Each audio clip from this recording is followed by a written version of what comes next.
Recording where there's in stable progress. Wi-Fi. Thank you so much, Honourable Webb. Please, may I ask for a seconder?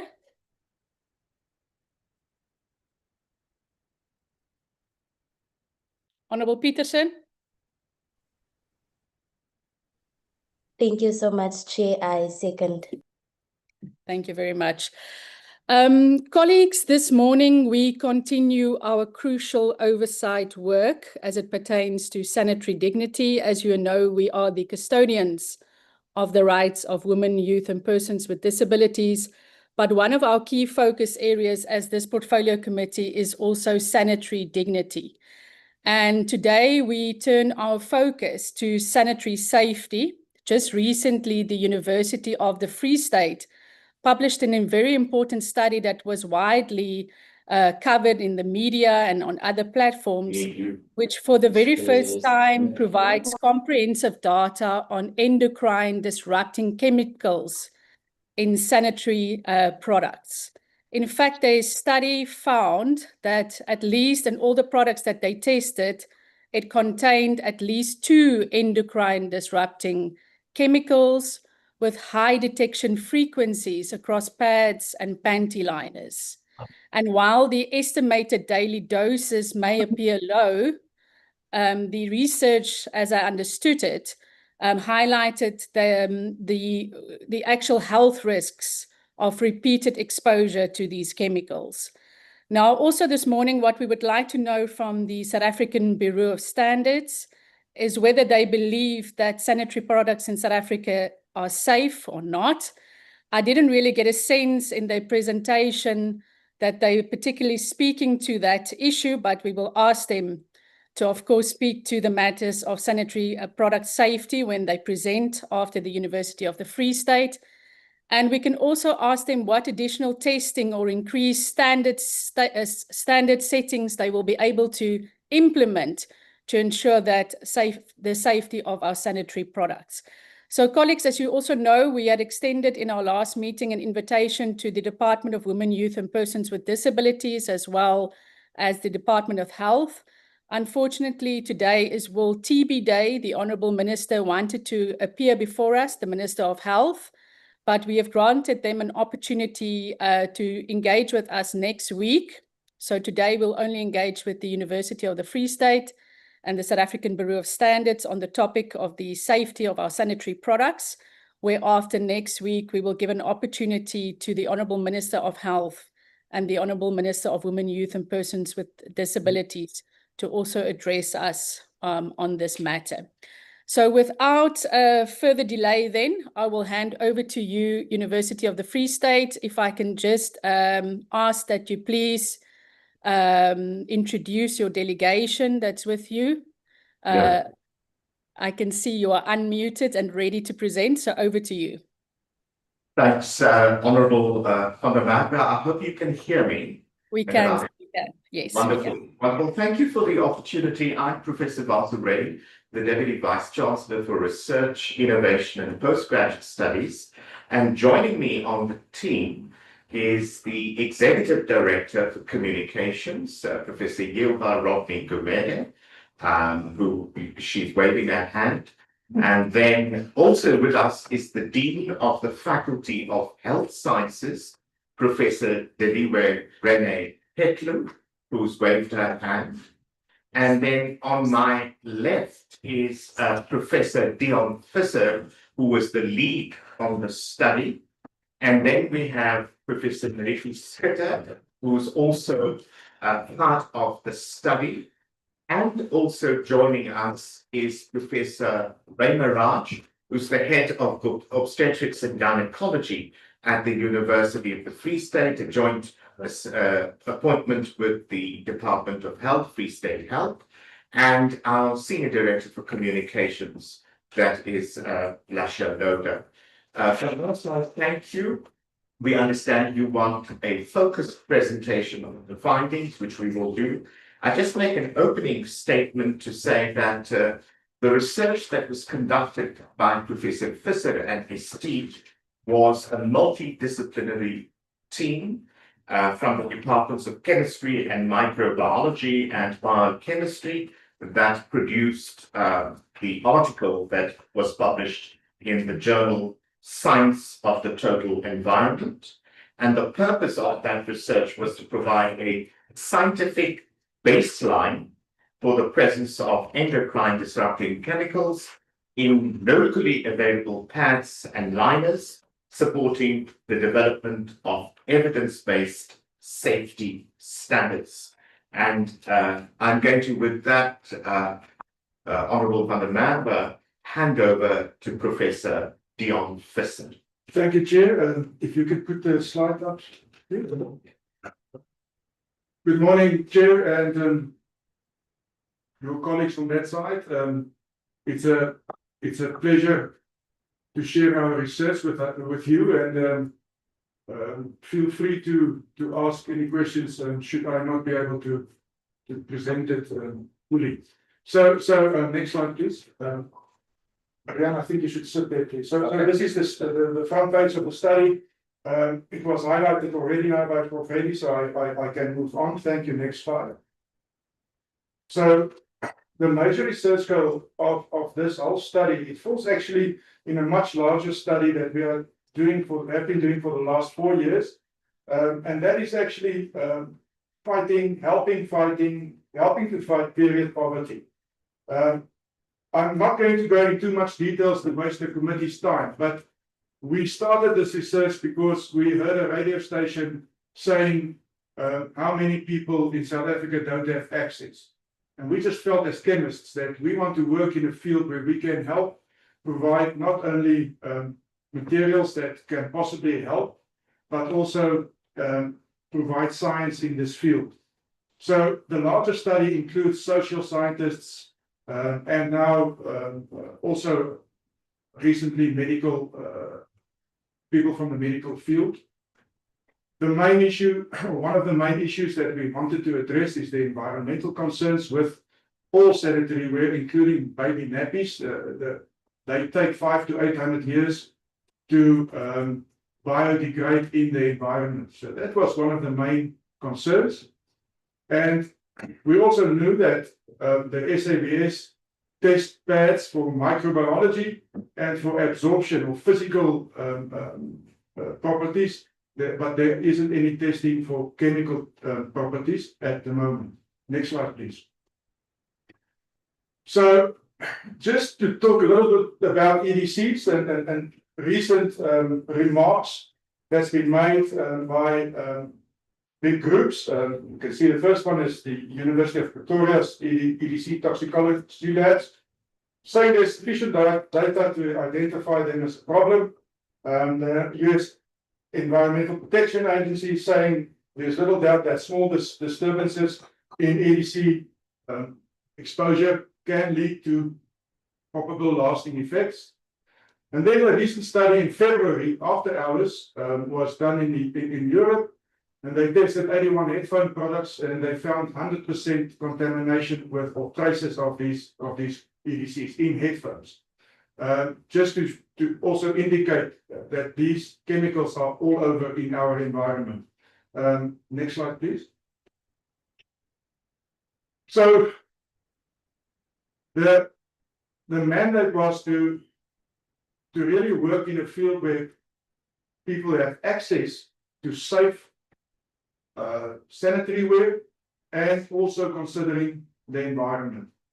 South Africa does not have any data yet on locally available pads and liners, and that was the main aim of this part of the study, the analytical chemistry study, and that was to develop evidence or develop evidence that could be used in future for future standards. Next slide, please. So we found, as you mentioned, Chair, that all the products contain at least 2 EDCs in the products. The concentrations were very low, and in the next slide I'll indicate how low. They were below the available standards that there are, the European standards that everybody uses. The consideration is that these EDCs are released from the backside plastics in the manufacturing probably in the manufacturing process, because it is a hot pressing process where several layers are hot pressed, and that could release some of these chemicals. But of course, as mentioned by the health minister at his press release, these EDCs are everywhere in personal wear. Everything that we almost touch does have some form of EDC contamination. So there is an environmental concern in terms of EDC contamination as well. Next slide, please. This is just a slide indicating some of our research. Ours is the bottom. And when you compare it to the values, this was for phytalates. This is one of the groups of EDCs. You will see that in most cases, the South African products were even lower than tested in, for example, South Korea and Japan and China, to mention a few. As you can see, there's no data from the African continent yet that we could find. And that was also a reason why we did this study. Next slide, please. The conclusions was simple. We didn't claim to prove a causal link between specific pads and immediate disease. This next thing is the concern is long-term repeated contact. We modeled that with a mathematical equation. We don't have any causal links, and we didn't make any causal links to that, but we did say that it's a concern that needs to be investigated. And that is not in the hand of a chemist to be able to do that. Next, we also mentioned that this cocktail of EDCs that we are all exposed to is a concern, because how do you measure how much contamination or exposure you really get in total? And of course, the environment is our main concern. I think that is what we had to share, Chair. Thank you. Thanks, Chair. I think that is the short presentation. We respect the time that you've allocated, and you might want to have questions for the UFS based on this. We presented, an abbreviation of what is details in the larger article. So over to you. Thank you very much to the University of the Free State. We do appreciate that summarized presentation of your longer report. We did share the link with the full report with honorable members. Can I check if the South African Bureau of Standards is in our meeting so that we can allow them to present before we open up for questions, discussions, and interactions? Good morning, Chair. And good morning, honorable members. My name is Thabo Sipuru from the South African Bureau of Standards. I'm with my colleague Ntabise. I'm the acting COO at the SABS Chair, and our CEO could not make it, but send this apology. But I'm fully mandated to engage the committee on the presentation that we are about to give. Okay. Chair, if you allow, or you said we must put the, but it was for members, no? No, but we want to for... see. No, it's good to see your face. Thank you so much. Thank you so much. My name is Thabo Sipuru, as said, Chair. I'll try and quickly also take the committee. This will stop other screens, okay? Let's say yes. Which one do I want to share? Chair, you'll confirm if you are able to see my screen. I still see the University of the Free State screen. Maybe they can, okay, I see you've started to share. Okay, you can proceed. We can see your screen and your presentation. Thanks so much, colleagues. I think maybe to start off, before I even go further, Chair had made the specific ask that says, are the products safe to use? At this stage, within the limitations of known data, and also anything that proves otherwise, I think the safer response would always be that the products are safe to use. And I'm also taking guidance from the statement that was issued by the Department of Health on same, which indicated that at this point there's not much to worry.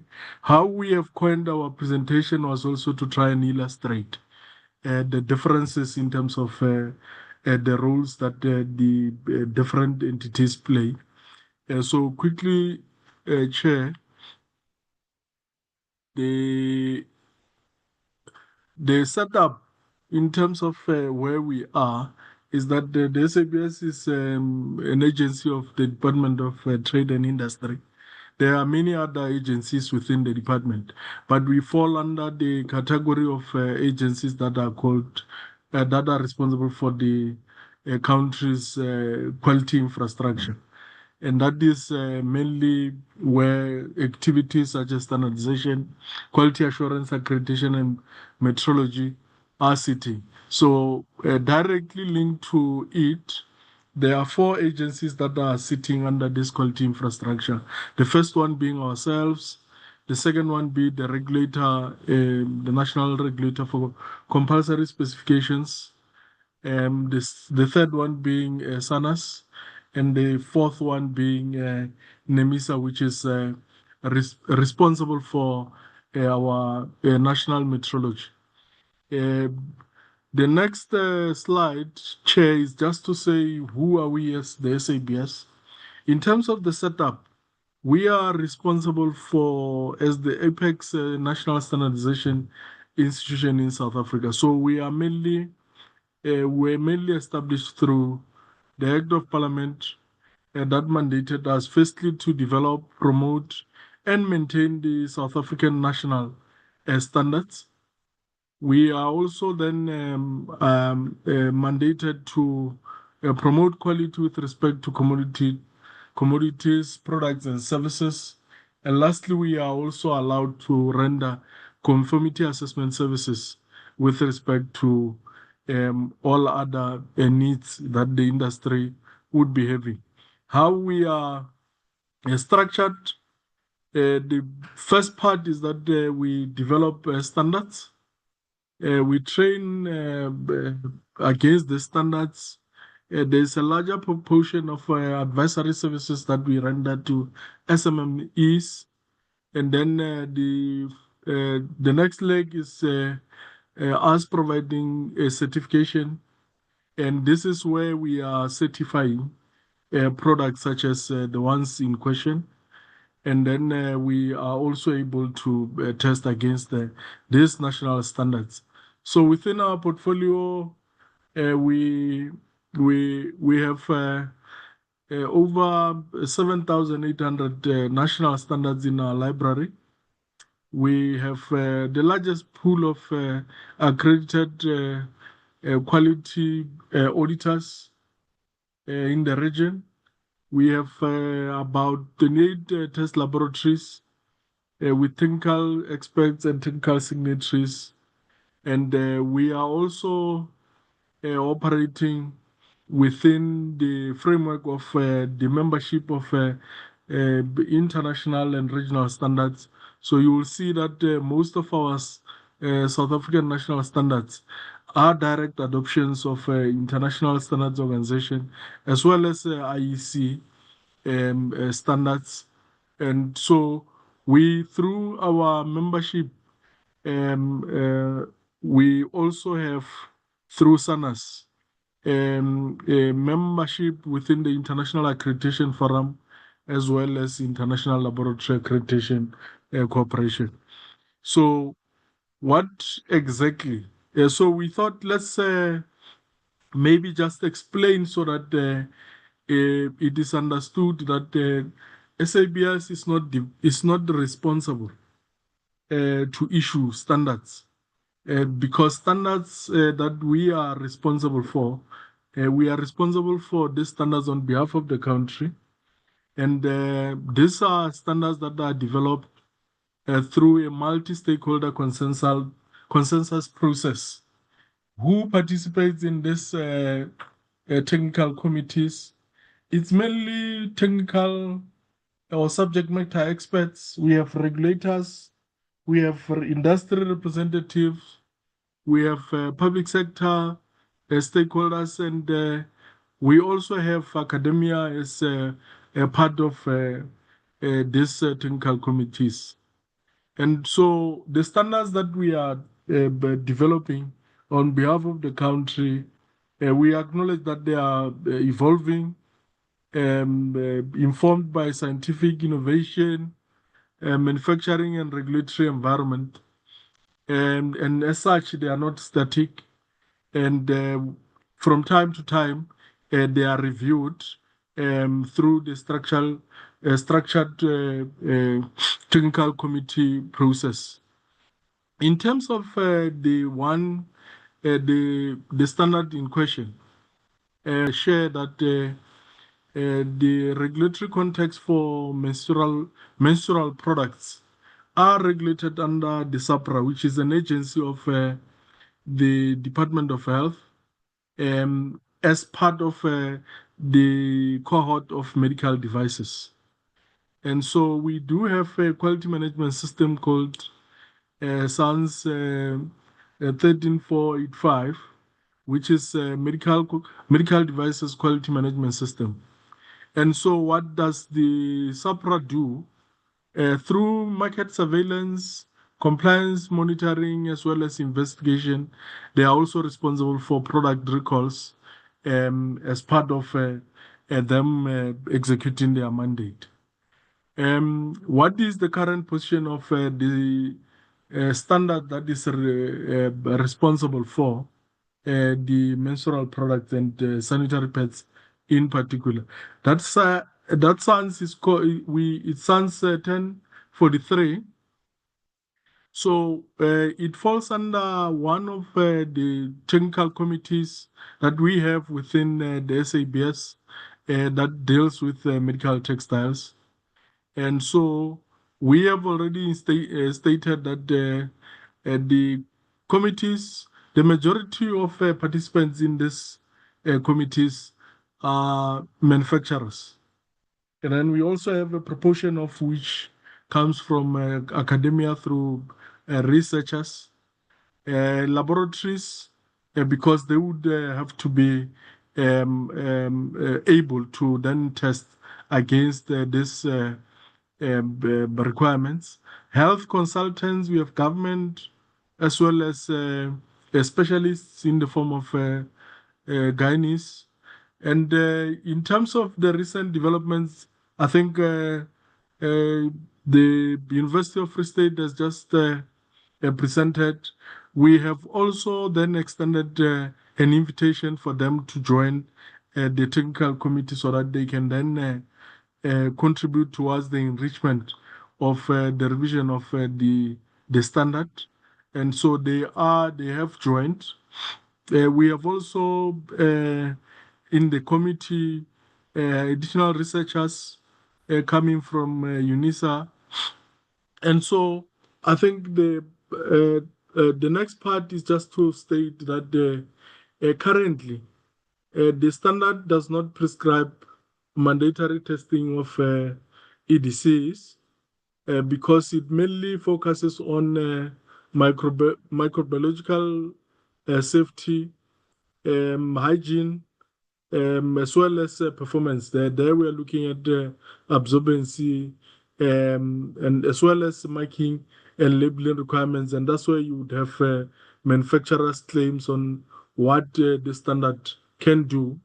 And so the current standard, interestingly, is currently going through a review process. It went out early 23rd of January 2026, and is still open for public comments, and that is closing today, Chair.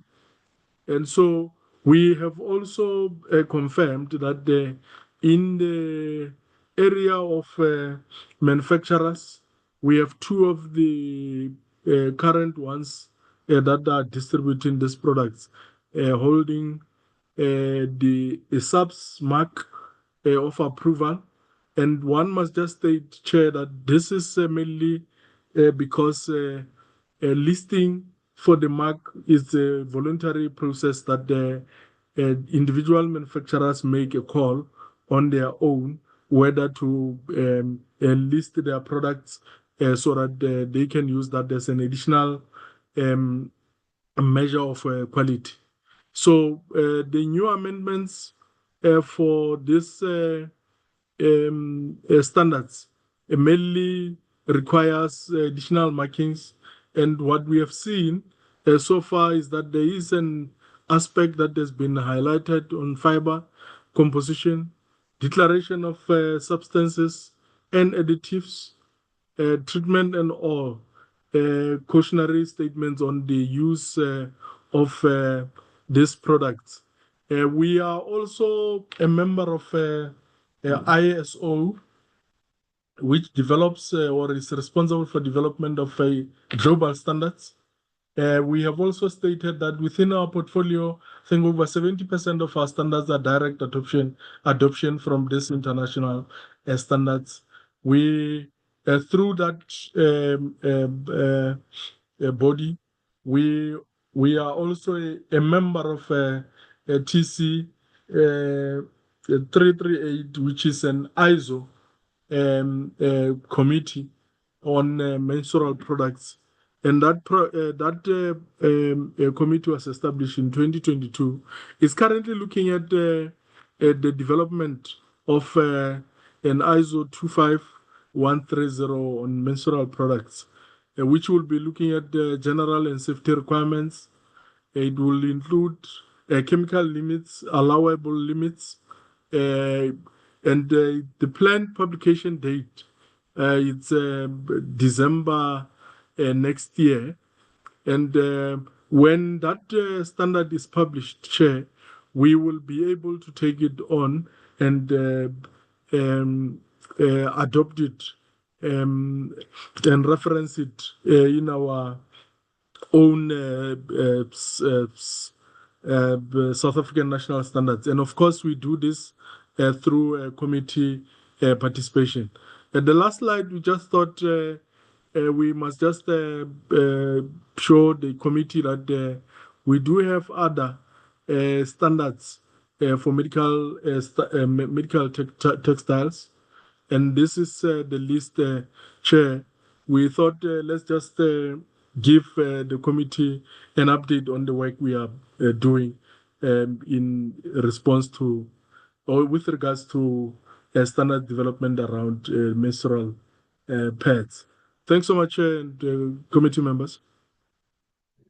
Thank you very much, COO. We really appreciate that presentation. And once more, thank you also to the University of the Free State for the great work that they have done. Honourable members, it is now your opportunity to raise your hands so that you can interact with the two presentations. I hope that you are ready to ask questions. I don't see any hands, so I would like you to raise your hands, honourable members.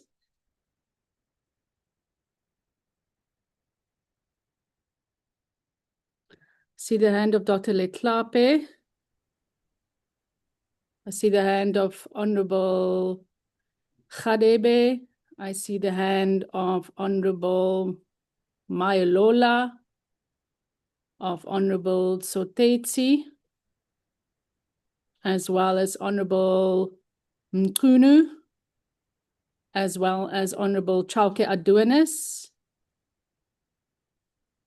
Also the hand of the Honourable Peterson.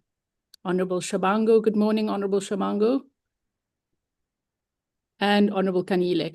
Okay, it's going to be in this order, Honourable members. It's Dr. Letlape, followed by Honourable Khadebe, followed by Honourable Sotetsi, followed by Honourable Mkunu, followed by Honourable Kanile, followed by Honourable Peterson, followed by Honourable Shabango, and our last speaker will be the Honourable Chauke Aduanis. Over to you, Doc. Chairperson, before we move on, may I humbly plead with you, if I may make a request, if perhaps I may go first. My reason is that I'm not going to be in a very suitable environment. If I may humbly request. Okay, Doc, will it be okay if we allow the Honorable Chalke Adonis to go first? As long as she's not going to go to 10 to. I've got an interview at 10 to. Oh, yes. That's fine. I'll consider. Okay. Honorable Chalke Adonis and then Honorable Dr. Leklape.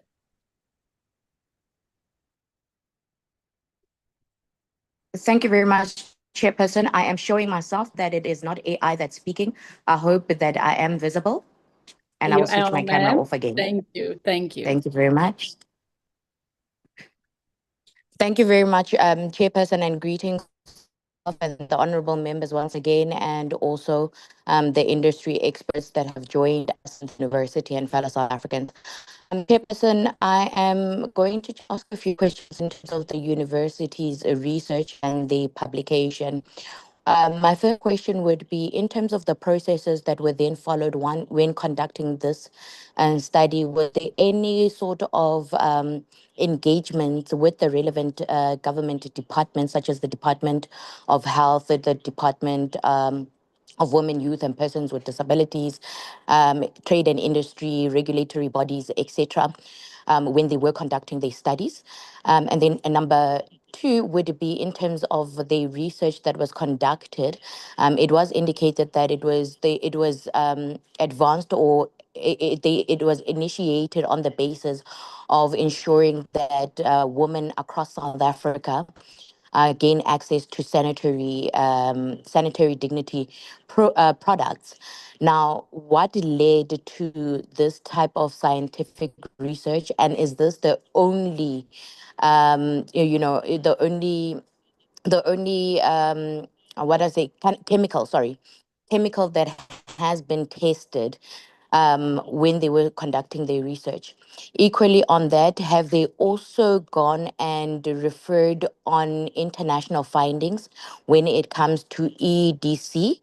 Findings, studies, and research that has been conducted, and are there any similarities with their particular research where they are able to indicate whether research has been conducted sufficiently and whether the findings are the same as the international ones? That would also include the World Health Organization that has also conducted research in this regard. I want to also find out in terms of the publication. I'm now again on the publication. What was the process or procedure that was then followed by the university in terms of their publication? Because we do know that they were on various platforms in terms of the announcements on their findings, and we do have a greater appreciation in terms of the work that is ongoing and that they've done in the interest of ensuring that we're producing products that are not going to hinder the health and wellness of consumers ultimately. But one would want to have an understanding in terms of that process. And are they saying that there are any products that should be pulled off the shelf, or are they saying products should not be pulled off the shelf? And is this a common finding in terms of the EDC? Because if I do some research on my side, ECD is also found on textiles such as the clothing, it's found in food, etc. So perhaps if they can also speak to that, and then what are some of the long-term dangers that they say they have identified as an institution? And then in terms of the regulators, what has been the stakeholder engagement with the university? And are there other institutions that are also conducting the same or similar research when it comes to sanitary products across board in the country and also globally in terms of best practice and what to look out for? And then my last part would be what is the best method of practice in terms of communicating to consumers on what is already publicized currently, and also the fear that has been instilled in women currently on utilizing sanitary products. I'd like to get sort of a stance from the university and also from the regulator as well. Thank you very much, Chairperson. Thank you so much. Dr. Leklape? Thank you, Chair. Mine will just be simple and quick. That's proof of life, and I'll switch the video off. Thank you. And my question is about simple. Are sanitary pads safe for use by women? If not, why not? And what is your recommendation in that regard? I know you've spoken about the fact that that is not your forte, but in terms of putting things into the public, that's what the public wants to know. And you have a clinician in the team that is with the University of the Free State. And if it's not up to you, who should pronounce on that? The other issues have been raised by the Chief Whip about the issue of reporting without providing clarification of what that report means. It's well and good to come now and say this is not about causative link, but that should have been part of what has been put into the public area. So for me, it's just a simple question. Are sanitary pads safe for use? What are the safe limits in terms of the issues that you've put in the public domain? Thank you, Chair. Thank you very much, Doc. Over to you, Honorable Khadebe. Chairperson, if I might come in, is it possible for us to respond to that batch of questions? There are quite a number, so that we don't lose that. I'm just getting a sense from my team here, if that's possible to you. Okay, to make it easier on you, would you allow me to take 3 questions, 3 members, then you respond, then I take the next 3 and we go like that? Sure. Would that be fine? Thank you. Sure, thank you. Honorable Khadebe. Please unmute Bongane.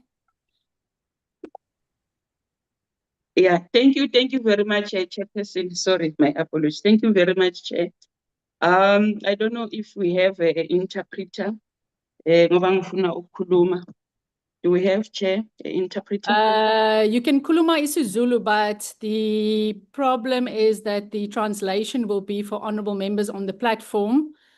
So we will be able to access interpretation. I don't know if the University of Free State, whether you are able to click on the interpretation on your side as well. We'll check. So you'll see there's an interpretation button, which you will then click English because she will be speaking in isiZulu. Just check if you're able to access that. We're just getting our technician to check that. Okay. Yeah, we can see see transcript interpretation. Yeah, then you click on English so that you're able to get the English translation of her input. Interpretation. Yes. Thanks. Okay, Mama, can kuluma isiZulu? No, thank you very much, Chair. Engifuna ukukwazi ukuthi i-University of Free State bokungasi prematurely ukuthi ba pronounce or publicly so ukuthi there's something wrong with the sanitary towels or sanitary pads. Ilo mbuzo wami first question ukuthi akuzange kube ukuthi basheshe bakhipha because they instilled fear ku public, more especially to women. Secondly, did they do ama-tests kubo mama ukuthi because it's us who are using these sanitary towels? Did they done that test so that sizokwazi ukuthi we are safe if sisebenzisa lawo la pads?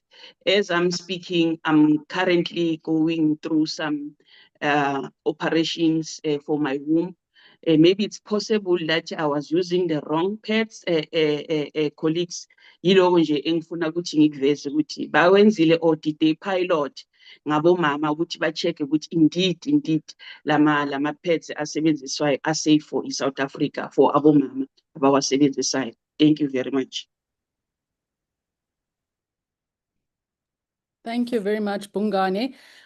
University of the Free State, I hope you were able to get the translation, but in summary, the honourable member is asking whether it wasn't premature to make known your findings and whether you have tested the products on females, because she said she's undergoing treatments herself and might have been using the wrong products. So I'm going to hand over to you to answer the first 3, and then we'll go to the next round once you've completed those responses. Thank you, Chairperson. I'll just start from my side as the Deputy Vice Chancellor for Research with the first question around research. This is a public institution focused on the academic, societal, and intellectual project. And as it is, the institution is obliged to conduct independent research. That I think is an important starting point. And research is conducted in teams, etc. And I'm going to, with that statement, then hand over to Professor Dion Visser to respond to the honourable members' questions. Thank you, Chair. Thank you, Prof. Reddy. So in terms of engagement with government during the study, we did not do that. It's an independent study, as just mentioned by Professor Reddy. But since the study has been published, we have engaged with various government institutions, including the Department of Women, Youth and People with Disabilities, the Commission, the Consumer Commission, the SABS, the Free State Health Department, etc., etc. So we have been engaging several of these institutions. In terms of the chemicals that we tested for, this is a group of chemicals, or three groups of chemicals. They're called bisphenols, phytolates, and parabens. They're normally found in plastics and etc. So it's three groups of chemicals that we tested for specific molecules in these groups that are normally found in other studies. We did not test for any other chemicals. We did not test, for example, for heavy metals or anything like that. That is future work. In terms of referencing international findings, yes, we did. There's a whole table where we compare our results, and I showed it in the presentation, where we compare our results with international levels. And all in all, from our results, it seems as if the South African products are a little bit lower in terms of the amounts of EDCs in them. So there are a lot of similarities with international testing.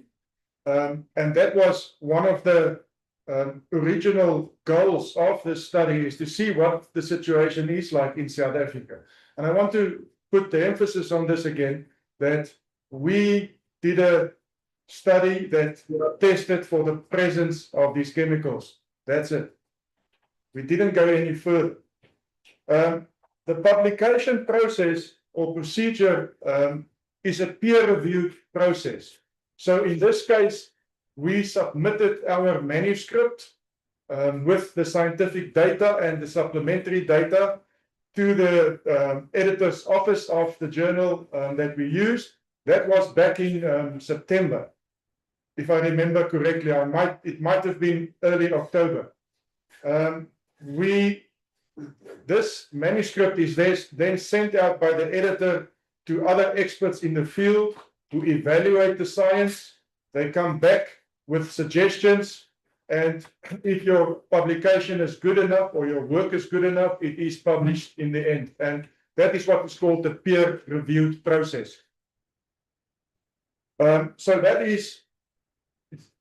And this article was in a Q1 journal. That is the highest level of scientific journals. So there are 4 quartiles, and Q1 is the highest quartile. So it is a journal that is very respectable.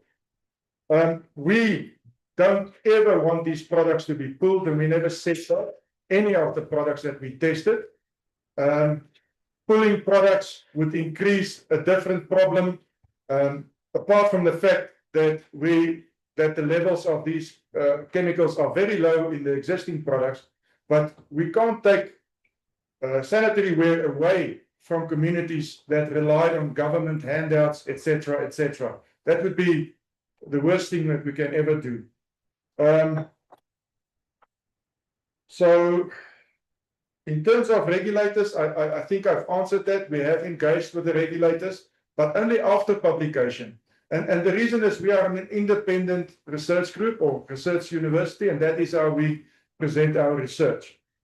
In terms of safety, Dr. Letlape everything, and my colleagues from medicine can support this, but all the evidence that we have up to now is that these products are safe. There is no scientific evidence that can prove the opposite at this moment.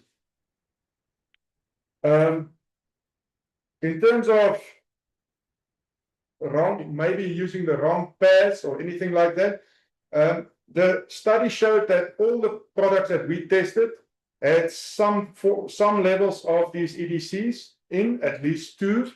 Some of them a little bit more, but all the levels were low.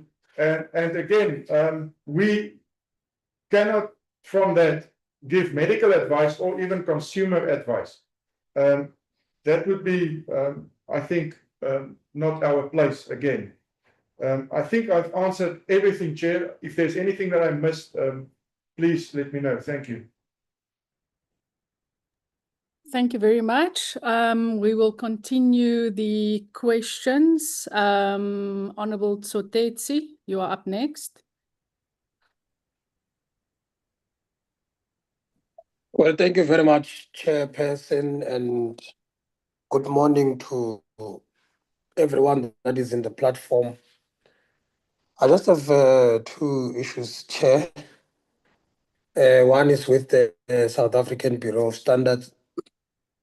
But I've heard them say that not all the products that are in the shelves consist of their logo, as proof that they have been tested and certified. And I just needed clarity in that regard, whether the ones that do not also hold their logo would have been tested or would have been approved by the Bureau of Standards. The reason I ask this, Chair, is you know how much is the South African market for any product, by the way, is filled with counterfeit products. So it gives a little relief when you see that a product has been certified or approved by South African Bureau of Standards. What is it that needed to be done for it to be compulsory that these products, all of them, must bear an indication in their packaging that they have indeed been approved by the South African Bureau of Standards? And what I did not also hear is whether what is voluntary is just a program, it's just a process of having a logo in a packaging, or the entire process of testing or going through the process of the Bureau of Standards. So I just needed clarity whether the voluntary part is just to have a logo put in, because if it's the entire process of going through the South African Bureau of Standards, it would be quite problematic. Now, of course, Chair, look, the University of Free State is a very reputable institution. Conducting research would be one of the major responsibilities that they would have, and they must conduct on a continuous basis. Now,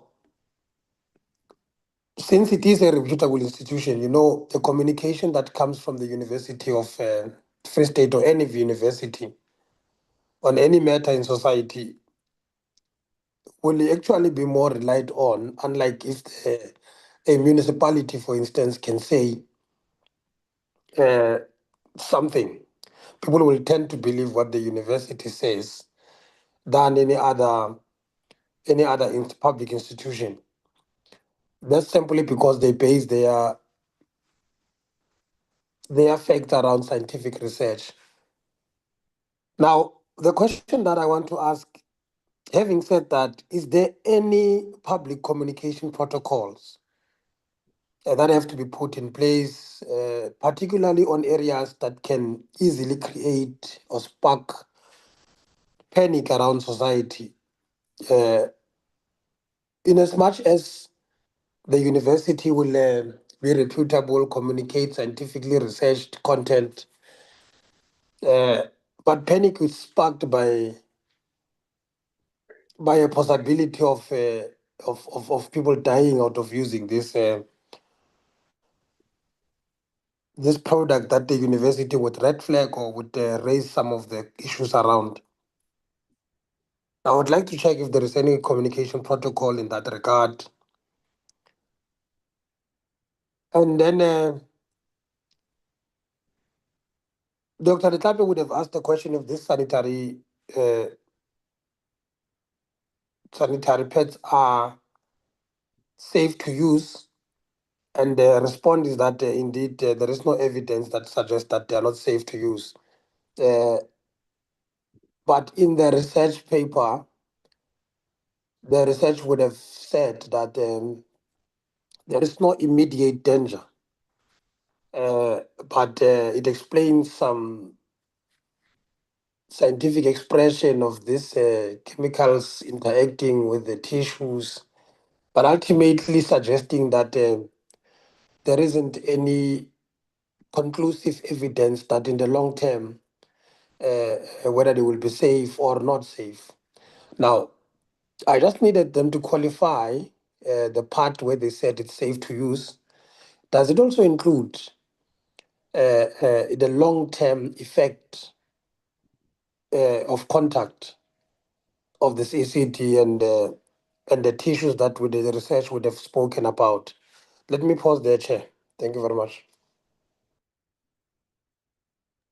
Thank you so much, Honourable Member. Honourable Mchunu.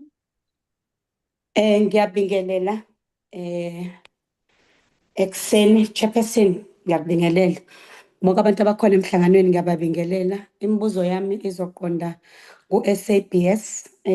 Owokuqala nje uthi i-presentation yabo iveza ukuthi abakhiqizi babili kuphela abagunyaziwe ngaphansi kohlelo lwe-SABS. So-ke kanti imakethe yama-sanitary pads eNingizimu Afrika nje inkulu kakhulu. So ingabe lokhu kusho ukuthi iningi lama-sanitary pads athengiswa eNingizimu Afrika aligunyaziwe yi-SABS, futhi lokhu kubeka yiphi ingozi kubathengi? Omunye umbuzo, the last question is, the technical committee developing standards is composed mainly of manufacturers.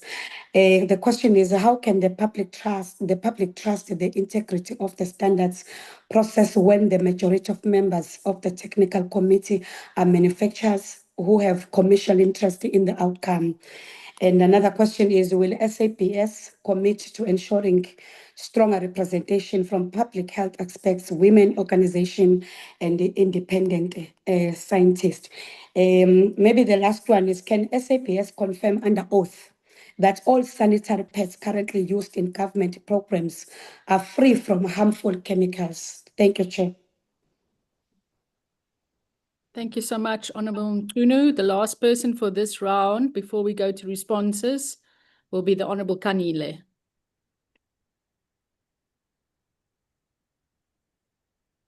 Thank you very much, Chairperson. Greetings to yourself and everyone that is in the meeting.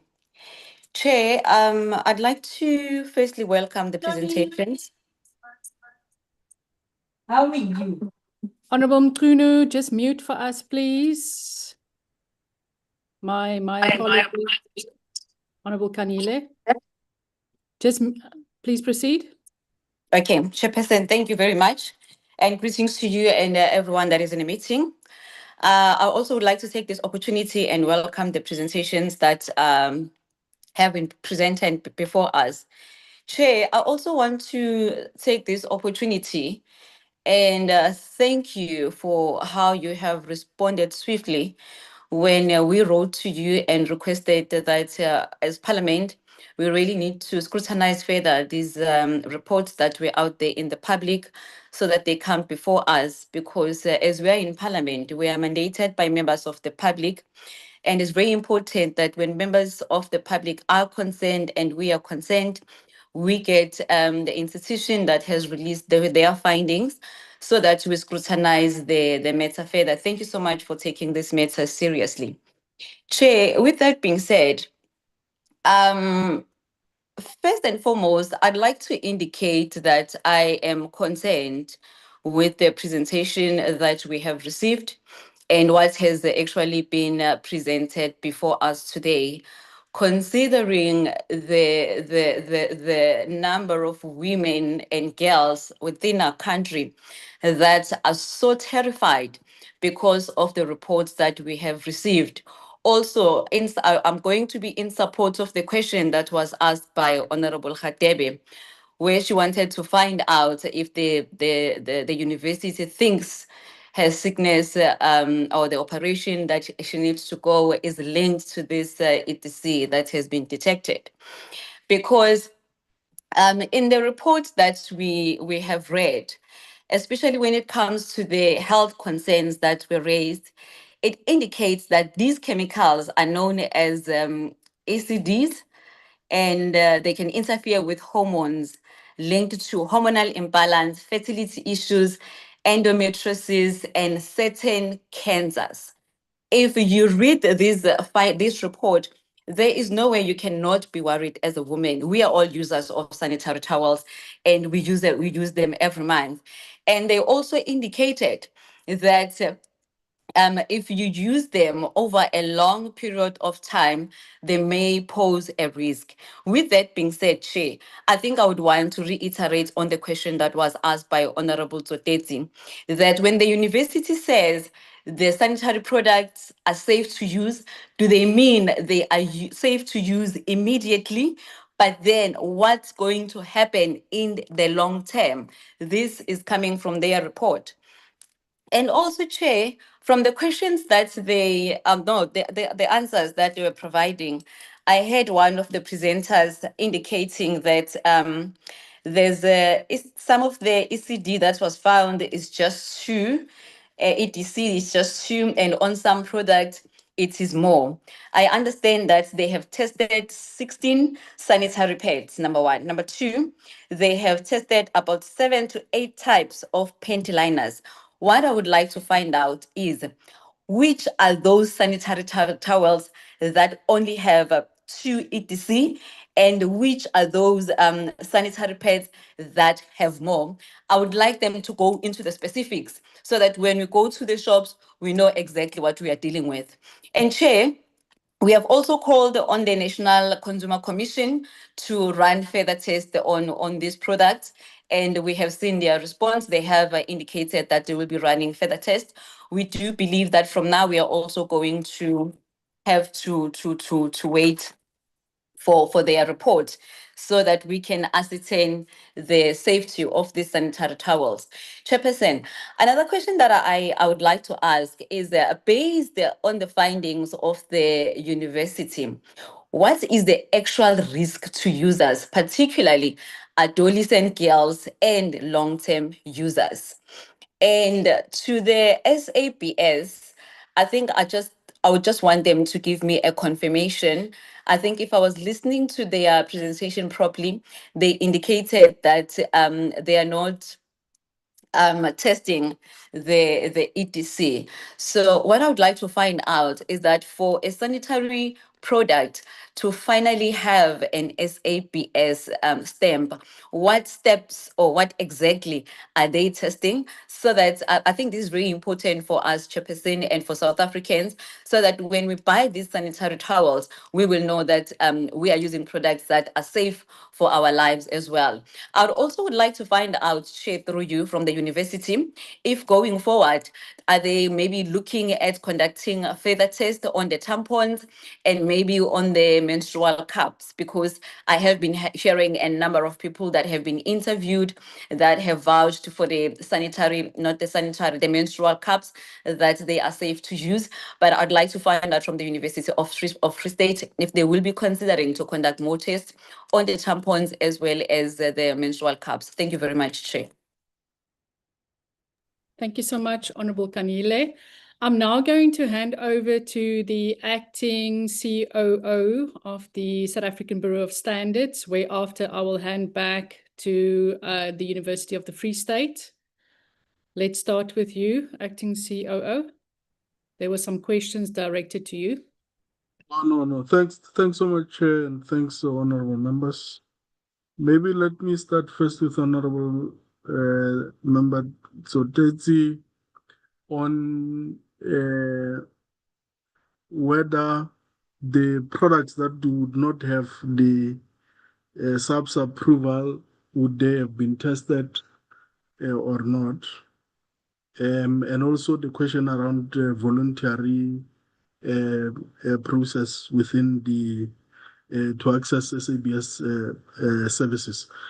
Firstly, Chair, on approval or on voluntary, I had said, and this is the distinction I wanted to make, that in terms of our overall services being testing as well as approving products, these services are voluntary in nature, and that the manufacturers would either make use of our services or of other existing laboratories as well as certification bodies. So it is voluntary in that sense. You also have the difference, which is that an entity like a national regulator for compulsory specification, which is a sister agency of ours, would have a range of standards that are compulsory for them to or for manufacturers to test and also to have their products certified. But the sanitary towels or pads are not compulsory in that sense, and they do not form part of the portfolio of products that on the regulatory front NRCS is looking after. However, the other point to note, Chair, is that manufacturers, through their own manufacturing process, do a range of tests, and just so that they ensure that their products meet the minimum requirements as stated out in the standard. The last point is that when we do finally put a stamp of approval on a product, it would have been because we would have tested for all the parameters that are in that standard. The current SANS 1043, we have already stated that it does not prescribe as mandatory testing of EDCs, but rather focuses on microbiological safety, which has got some limits on bacteria, sterility, as well as product performance, more like absorbency, markings, and labeling. So we are at this point only testing to the full requirements of SANS 1043, which excludes these parameters on EDC. I also noted that the Honorable Member Mkunu was able to say, in terms of our technical committee composition, are we the mere fact that we have majority of them being manufacturers, is that not creating a bias in the outcome? Our view is that it doesn't. What is important, and which is why manufacturers would always be more in these technical committees, is because it is a forte that technically they would be able to bring expertise or their expertise in. But we always make sure that in committees such as this one, there's a greater representation of women. There's experts in the form of specialist doctors, gynaes being, in this case, we have researchers, we have laboratories, as well as health consultants. But the most important stakeholder remains the Department of Health representatives in these committees. And on whether one can confirm that the products are free of EDCs, I think this chair would leave to the Department of Health to respond to, because this is an area that they have already released a statement confirming that the EDCs are there, but at this point in time, there is no scientific evidence that suggests that that presents harm to the users of these products. And I think Honorable Kanyile was asking if we are not testing for the EDCs, what are we testing for? I've already covered this in that I've just stated what is covered under SANS 1043. And so, Chair, that for me would conclude the questions that were directed at us at this side. Thanks so much, Chair. Thank you so much, Acting COO. I think it's problematic that people can voluntarily comply with your guidelines. I think we should look at amending the Act at least so that it becomes compulsory. Because at this stage, I think it leaves far too many loopholes. But we will continue with the discussion. I'm going to hand over to you, Vice Chancellor Reddy and Professor. Thanks. Thank you, Chairperson. And I think if I may really say thank you to Honourable Zoteti and Daniele for the excellent questions that they have posed, and that's why we're here. I just want to make one observation too, actually, in part response to the questions. Firstly, the question raised by Honourable Zoteti is very important. What protocols communication-wise are in place? I can say as an institution of higher learning, we have a communication protocol, but coming back to the issue here, an article is published, it features in the public domain if you have access to the article. The university is genuinely committed as a public institution to responsible societal futures. And for us, science is about the facts that we wish to establish. That is what the article did. It is an analytical chemistry study, as indicated, not a clinical study, recognizing, to respond in part to Honorable Kanyile's comment, that what this work does in the communication, both in the article and the communication from the university, is to lay bare the facts from the science. It is the case, as we all know, that this material need of women and girls is very close to the heart. It speaks to the vast majority of our peoples in the country. And information which is factual is not intended from the science part to create panic, anxiety, fear, chaos. But that is the nature of human behavior. And we have a collective responsibility in the media of how, because a lot of the information, Honorable Chairperson, has taken a life of its own in viral social media that further escalates the fears and challenges and the psychology of people. Now, we are not psychologists. Well, there are psychologists who will say it's a science. For us, the issue is about those facts.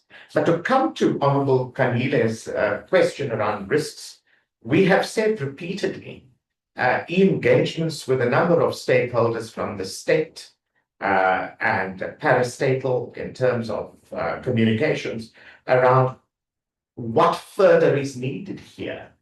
And that is further work at a clinical level as well. Professor Fisser provided a very abbreviated summary of the fact that what we have produced from an analytical chemistry side is, call it a beginning data set when compared to the international. So that data and information has already been out there. So that's the one thing. From the communication side, we as a university are very responsible of being unemotive, unemotional, but factual and objective. And we have a committed responsibility to continue with that. That's why we're here. And I want to hand over, Chairperson, with that to the Dean of the Faculty of Health Sciences, Professor Dediwe Petlu, who has something to add before I give back to Professor Fisser. Thank you, Chairperson, and thank you, committee members. I think, again, coming from the university, it's the science, and I think we will always be obliged to report scientific facts as they are. But what the science does, and what this article has done, is to stimulate conversations that will further create a situation where, when we look at the facts, we ask the question, what's next? And in what we have said already and what has been asked here by Honorable Kanyile, it is on what's next, what is it that we can do? It has been stated that this was an exploratory baseline study.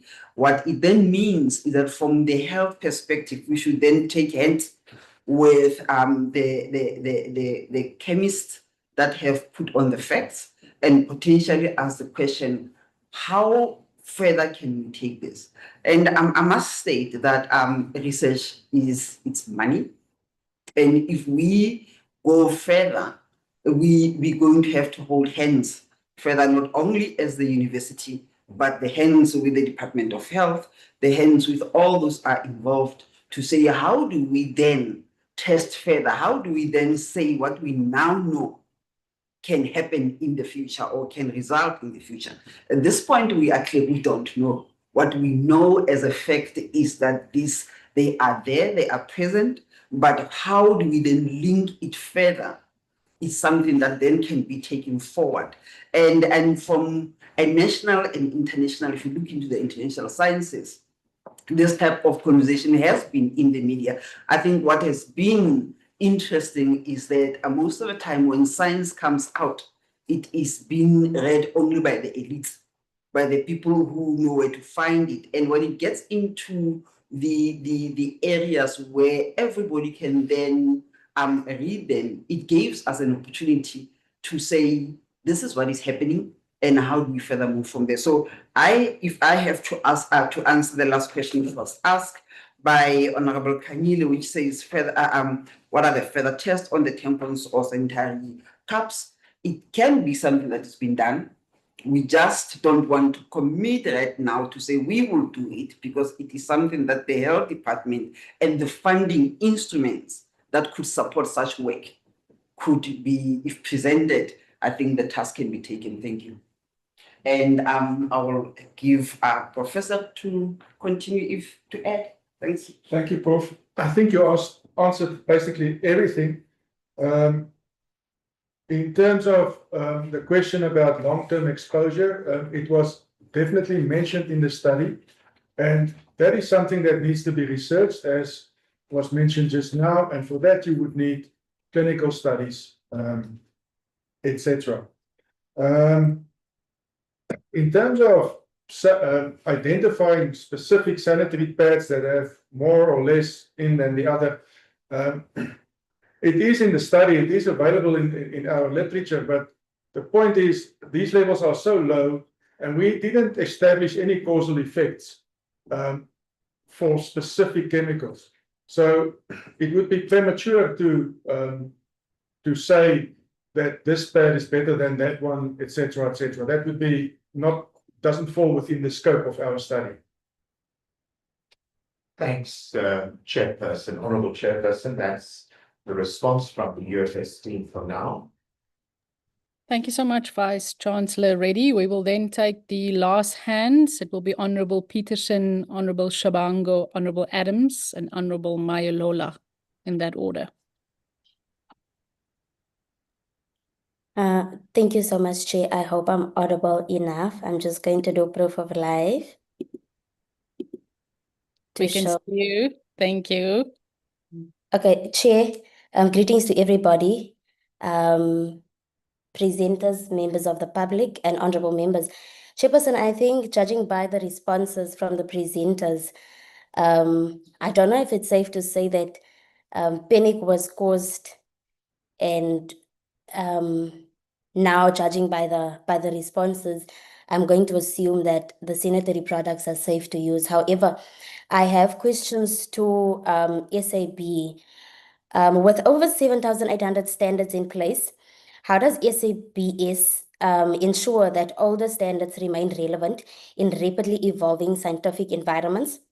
Also, if SABS develops standards, but regulators enforce compliance, where does accountability lie when unsafe products reach consumers? And then in conclusion, Chairperson, let's now say at a later stage, harm is proven. Who will then take the responsibility?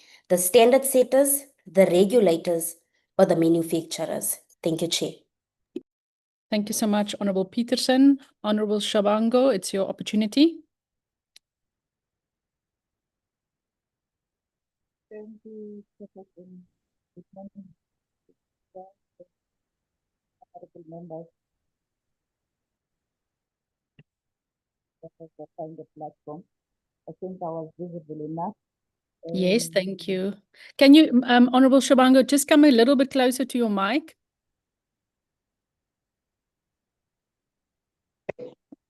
Am I audible now? Yes, yes, thank you, thank you.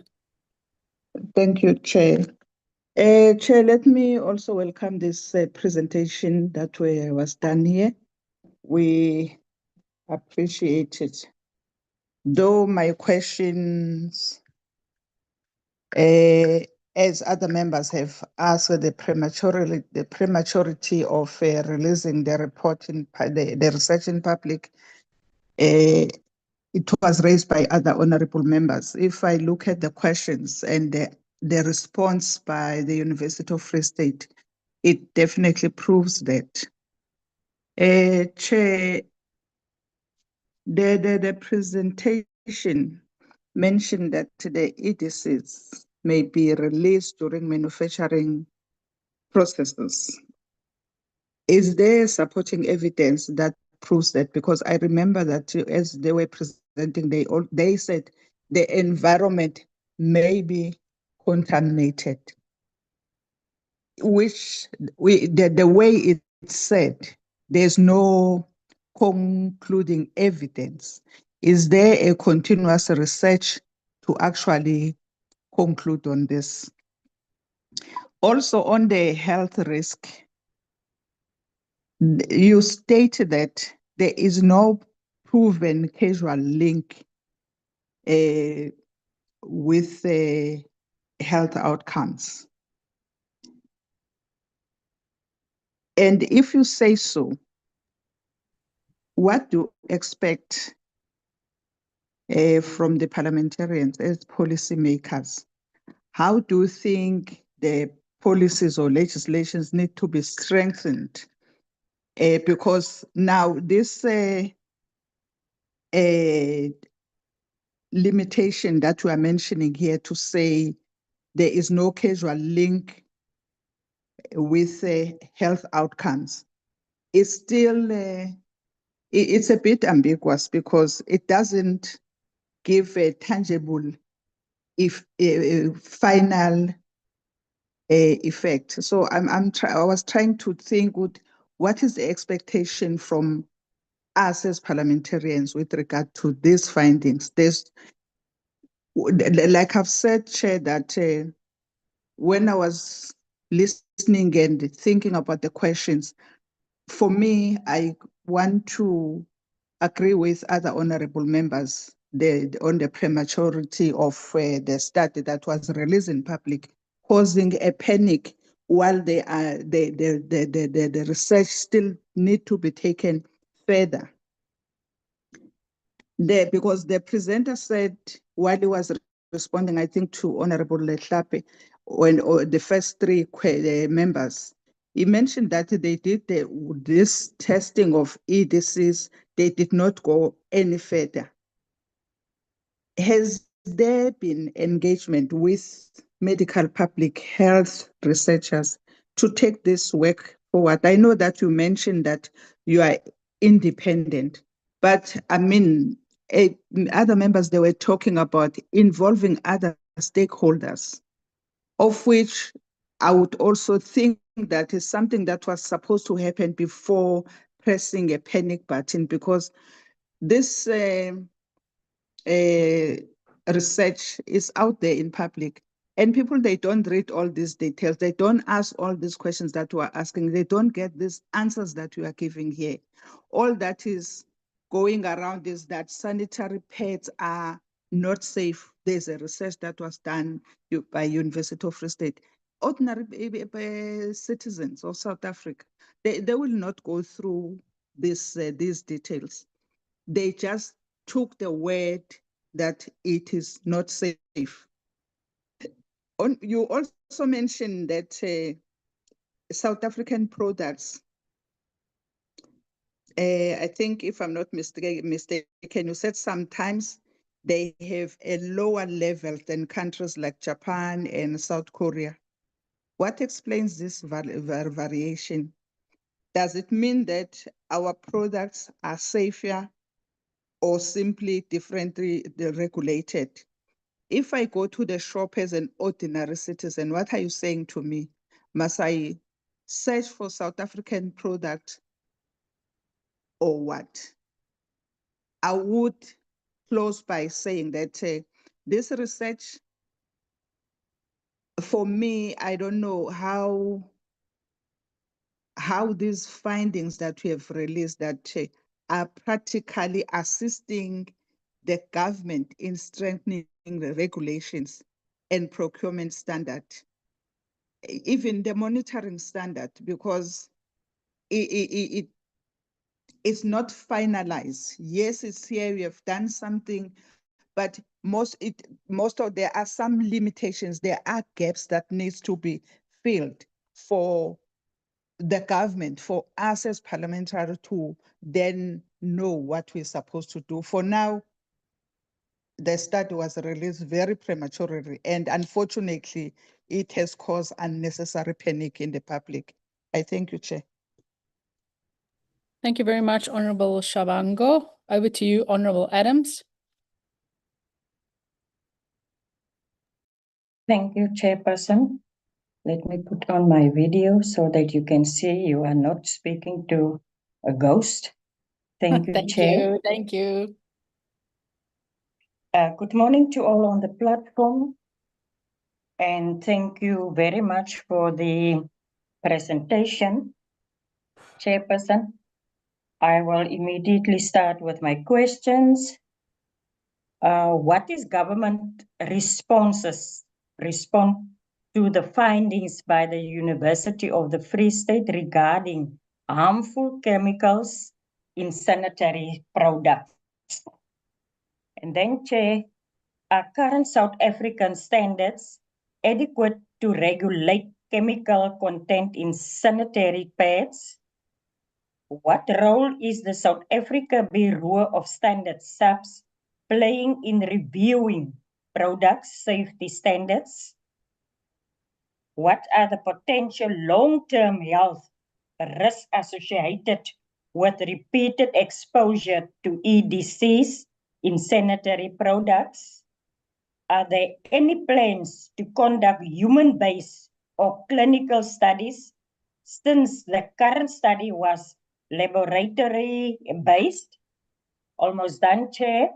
Will universities and research institutions collaborate on national studies? Last one, what public health messaging messaging is being provided to avoid panic. Let me just check, have my book here. Sorry for that. What public health messaging is being provided to avoid panic but ensure awareness? Thank you, Chair. Thank you so much, Honourable Adams. Last will be Honourable Mayalola. Thank you very much, Honourable Chair. Greetings, honourable members, and greetings to our presenters. Chair, I would like to take this opportunity and welcome the two reports from the University of Free State as well as SABS. The first question is for the university. Can they identify the specific chemical compounds detected within the phthalates, bisphenol, and paraben groups? And also, which product components are this chemical most likely originating from? And can their study distinguish between contamination during manufacturing versus inherent raw material composition? And to the SABS, I would like just to know what testing protocol will be implemented to verify the presence and levels of these chemicals. Thank you very much, Chair. Thank you, Honourable Mayalola. Chair. Oh, Kapisa, your hand was not see up. my hand. No, your hand was not up, but it is your opportunity, Kapisa. Thank you very much, Chair. Ngibingelele kuma presentation nakuyi-member ezikhona lapha. No, Chair. Khona la sengikhaveke kakhulukazi and especially u-Honourable Shabangu. La ebala khona iy'nkampani eziningi ukuthi la khombisa kuzona ezala e-South Africa ongenzeka ezaphesheya. Yabona la phambi kwami ngiwaphethe ama-sanitary towels ahlukene njengomuntu esihlala mhlambe siyodonate ngawo. Yabo khona nje inkampani ekuthiwa yi-Lillet. Le nkampani le ayinasitembu nalana ukuthi expire nini akukho. And Chair, u-SABS ukhombisa ukufeyila yena qobo. Ukungabakhathaleli abantu, ukudedela ukuthi wonke umuntu onemali kufanele mayifika la avulele imisebenzi, athenge imishini, akhiqize noma amazwe angaphandle afake izinto la. Bengakwazi ukuthi bayi-check lezo zinto ukuthi zifanele yini na ukuthi ziyosupply kubantu. Yabona kuningi mina engizokuhlaba ku-SABS. Yabona even ama-pampers uqobo la kuney'ngane ezithi mayigqoka ama-pampers uthole ukuthi ziyatshebuka ziyalimala. Kanjalo ama-toilet paper. Zonke lezi zinto funa ngezesho ngoba ziya endaweni ebucayi yomuntu. Sengigcina yiziphi izinyathelo abazithathile Chair ukuthathela le nkampani or lezi nkampani ezithatha zifake i-chemicals ngale kokubheka ukuthi ifanele na.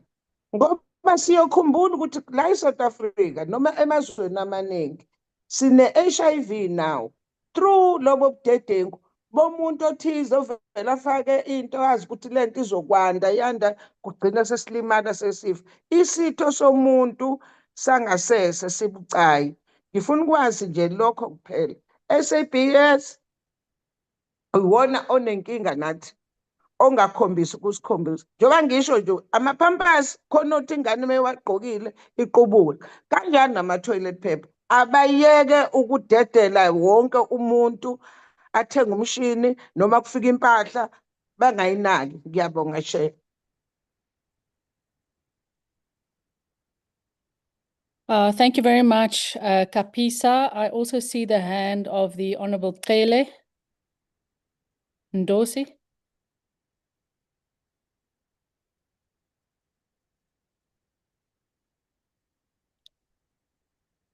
Okay. I'm going to hand back to the South African Bureau of Standards, whereafter we'll go back to the University of the Free State. Maybe just to the University of the Free State on the issue of the question, which also Professor Gumede answered around what next. So according to the South African Bureau of Standards in their presentation, you've been added to a technical task team. It says recent developments, the University of Free State has joined a technical committee. And then the presentation also speaks about a review of menstrual products, and that which is currently in development, and it will include general and safety requirements, which will include chemical limits, and the planned publication for this will be December 2027. So when we speak about the what next, do you believe that this measure of doing further work around reducing or publishing guidelines around reducing chemicals would be the end goal for the university? In other words, you think it will address your concerns? So maybe just if you can answer that question for me. Thank you. Thanks. I'll start. Thank you, Honourable Chair. If that you can hear me, we're online. Yes, we can.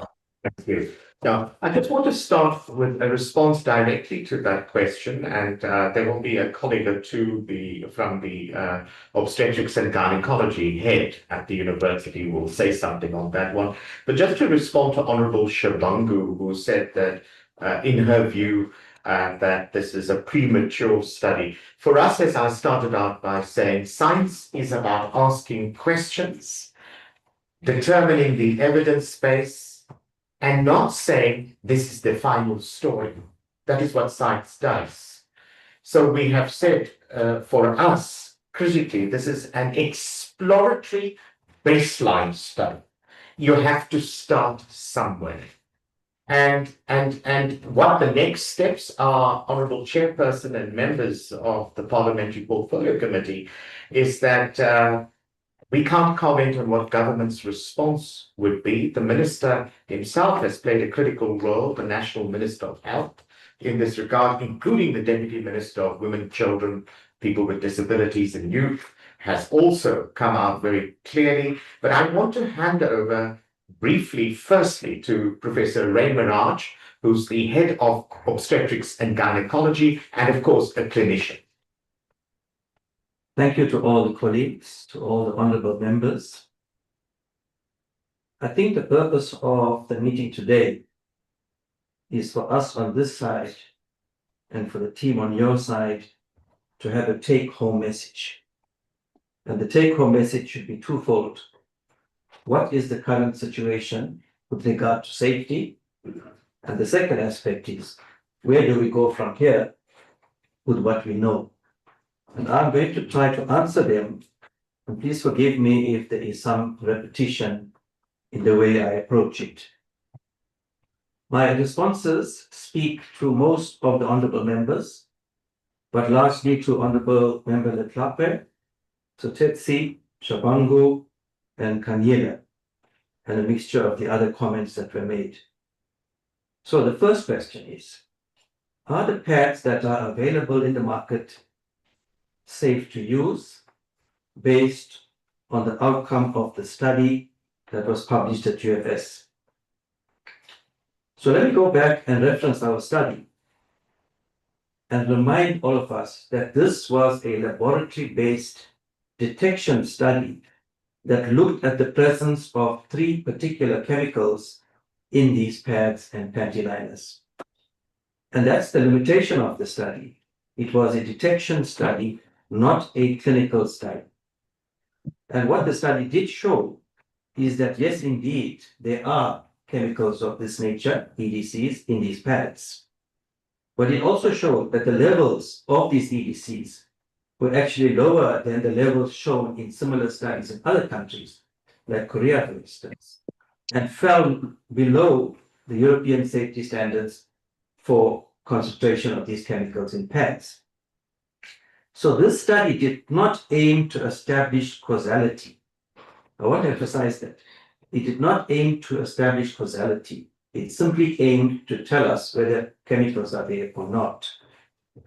And the association with health conditions like endometriosis, infertility, and cancer, and so on, are noted in other studies presented over many, many years.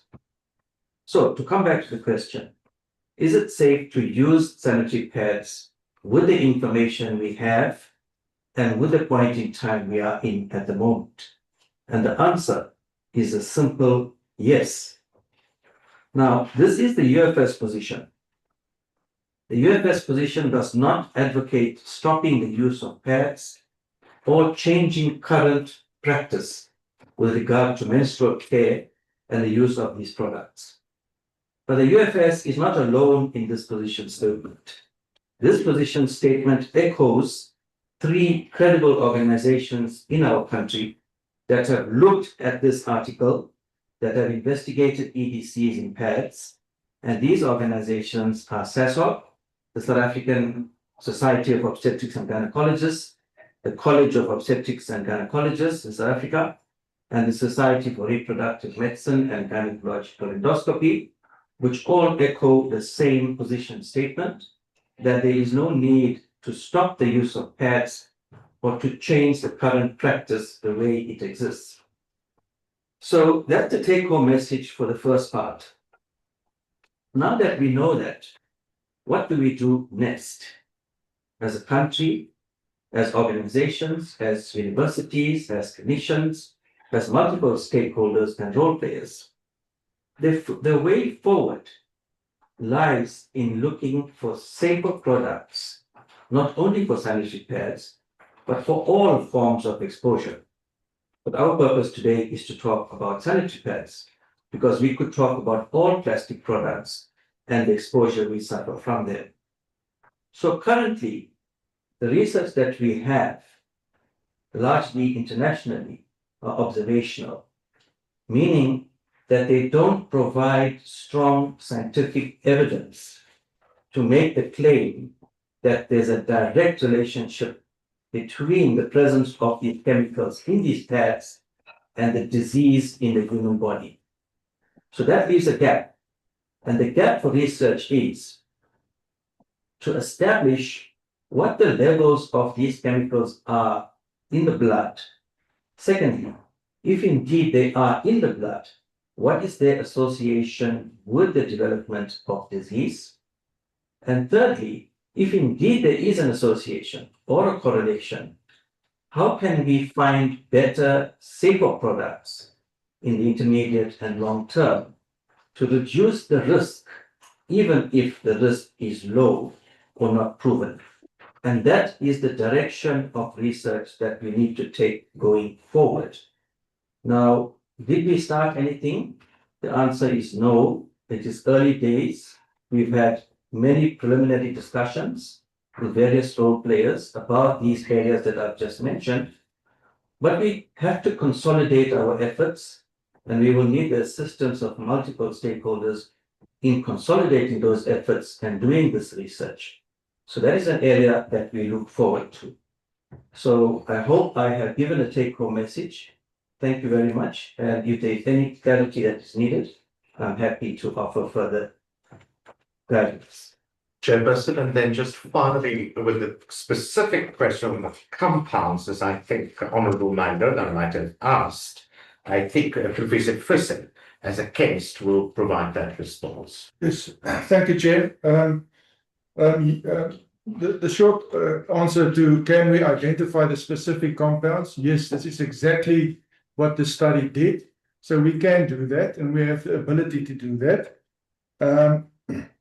Is there and that was a very good question. Is there a way to trace these chemicals in the inherent raw materials or during the manufacturing process? Yes, there is. One can do that.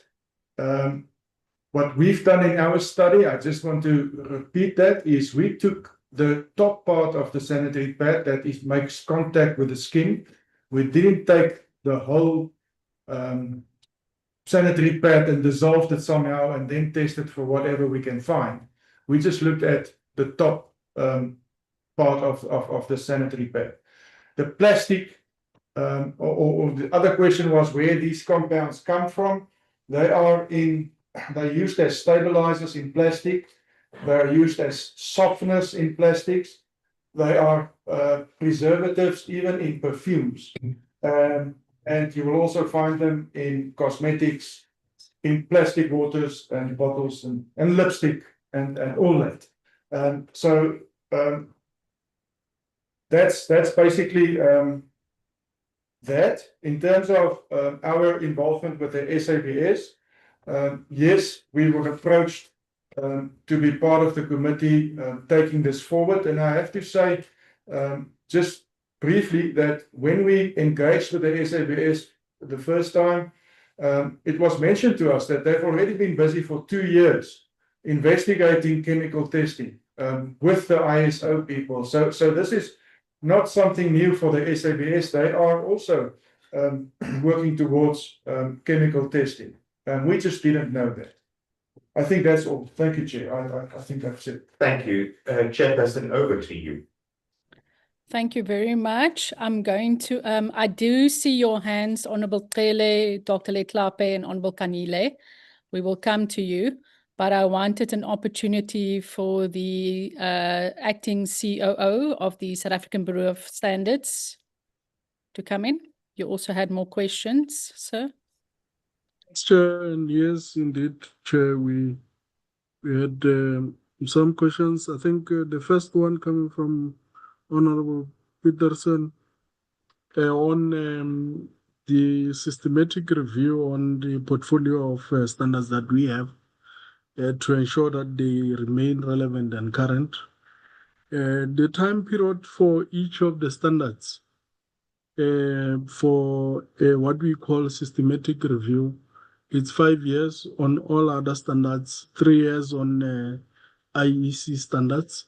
And the ones that we are saying 5 years and or even the 3 years, this is if no submission has been made that points to the need to review or risk identified. Otherwise, the time is shorter in those instances. And she then asked the question in terms of the accountability metrics. When there's a market failure of products, normally the first point of call is the regulators of the specific areas. And in the context of products that would have been used by consumers, the National Consumer Commission remains the most relevant to then be able to firstly investigate where would the market failure have been coming from. And in the main, they then they have a mechanism that then assists to hold the manufacturers accountable for the product and or market failure. Within our own rules for those products against which we issue the SABS mark of approval, we do have regular surveillance audits and product testing, and in instances where there is a failure identified, then there is an engagement with the manufacturer to correct whatever that would have been identified. Otherwise, we then recall or take off the right to use the mark of approval. And there was a question from Honorable Adams on whether the current standards is adequate to regulate EDCs. We have already stated that the current SANS 1043 does not make provision for chemical testing. The review of that standard is currently underway. As we said, the closeout date is today, and we'll then go into a process through the technical committee to review all submission made on the standard as in its current form. And then there was a question from Honorable Mailula on the testing protocols for EDCs. Currently, because that provision is not made 4 as a requirement for testing. It is not there, but when the standard is reviewed for consideration to include that as a requirement, that standard would also stipulate the testing protocols that must be followed to test against. And on Mam Kaula, when she was asking questions around the role that SABS is playing and the fact that her concerns are around the possibility that the SABS maybe is not doing enough to safeguard members of the public. It's a concern that we note, but it's also a concern that I think Parliament, through the review of the various regulations, would be able to see that, or at least to inform how some of the improvements that can be made. And Chair, through you, I think you also stated already that there is a gap for a critical product like sanitary towels not to fall under the products that would form part of a regulatory making it compulsory for all of them to be tested as an area of improvement. But I think it's also something that could be highlighted, Chair, when you host the Department of Health to then say what are the other improvements. But if there is a market failure or a concern of this sort, the National Consumer Commission is always the point of call to be able to take up such concerns. Chair, thanks so much. Thank you, Acting CEO. But before you step off, with regards to the ISO 25130 on menstrual products, which you said is currently in development and under review, and you stated the closing date for the submissions is today. And then you say this ISO will include general and safety requirements as it pertains to the sanitary products, and it will include chemical limits. And I think considering the study, of course, as parliamentarians, we would want to see that limit on the chemicals being introduced without further delay. Then why will it take you so long? Because we are in April, well, we'll be going to April 2026 now. Why will it take a year and 6 months or more to complete the work? Maybe you can just give me an indication.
Who manufactures sanitary pad causes infections is my first question.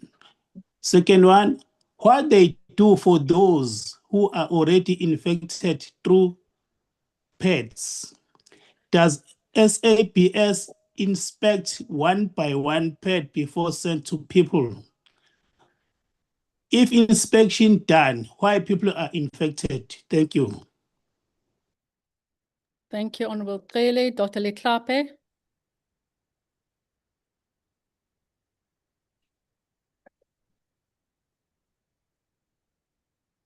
Oh, Honourable Kanyile. Thank you, Chair. Oh, okay. Thank you, Doc. My issue is just on the issue of communication protocols. because of the asymmetry of information between the scientific world and researchers and the general public, are there any protocols from the university in terms of how things are put out if they are for general public consumption, without the issue of censoring people in terms of the research that they do, because of the asymmetry, so that we avoid creating panic and getting into the issue of possible misrepresentation of what the facts are? Because when we engage and we talk about causality, should that not be something that is done with something that is going into the public, not that, so that it's not retrofitted? And are there any guidelines in terms of communication from the Medical Research Council, or is there a need for the scientists and the professional world and the scientific world to come up with a communication protocol in terms of how things are sent to the public so that they are not misinterpreted or misrepresented or cause panic? Where does that responsibility lie? And is there any policy around that with the university and with the Bureau of Standards? And just who does what? Where's the junction between something for health purposes? Where does SAPRA fit? Where does SABS fit? How do you cooperate with each other? What is the rules of the game between yourselves? Who does what? Is there clarity on that issue? Thank you, Chair. Thank you very much, Doc. Honorable Kanyile. I see the hand of Honorable Kanyile, followed by Honorable Tsotetsi, followed by Honorable Chauke Adonis. Thank you very much, Chair. Chair, I welcome the responses that we have received. And further to that, I have been covered by Honorable Letlape on the issue of communication protocol, because listening to what is being presented here before us today, had it not been for this meeting, we'd still, together with members of the community, be sitting with the initial report that indicates that the use of these sanitary products over a long period poses health risk. Chair, with that being said, I'd like to find out from the University of the Free State if they have received the ethics clearance for this particular study, number one. Number two, I don't want to find out if they understand the reputational damage this study may have on the companies they have mentioned on their study. And I'd like to find out what they want to say on the reputational damage of these companies. And Chair, I want to come back on the issue of panic.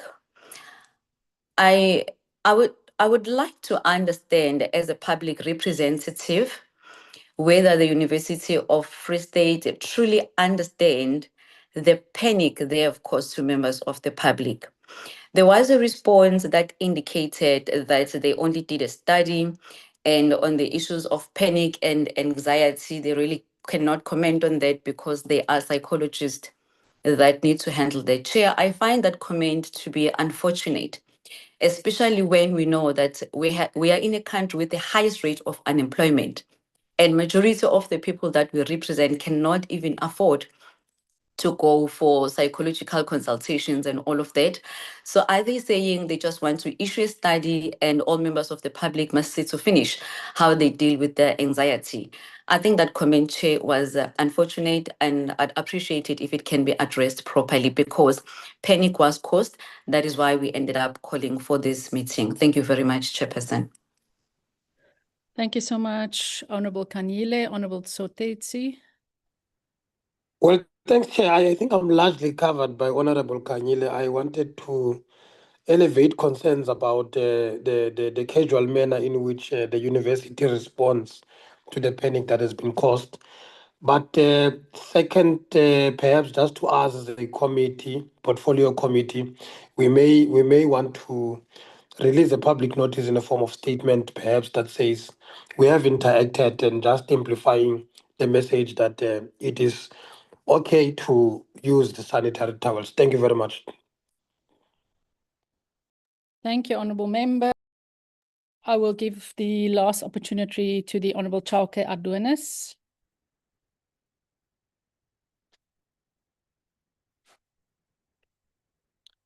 Honourable Whip.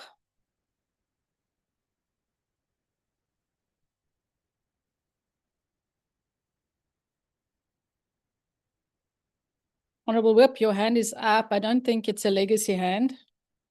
Okay.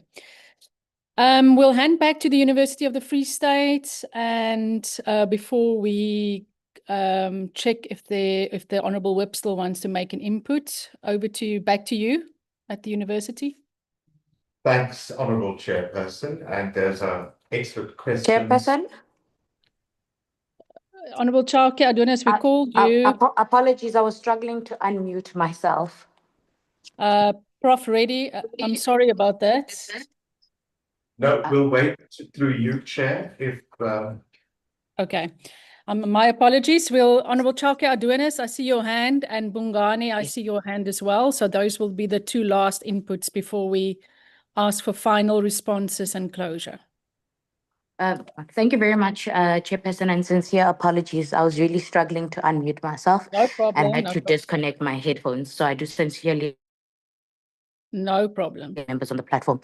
Chairperson, I think some of my issues by Honourable Zodezi and also Honourable Dr. Letlape and Honourable Zodezi in terms of the casual manner in which the university has responded. And I think that would require for them to rectify it on this particular platform, because we do have many South Africans who have joined and have a particular interest in what has been publicly published. Now, that's number one.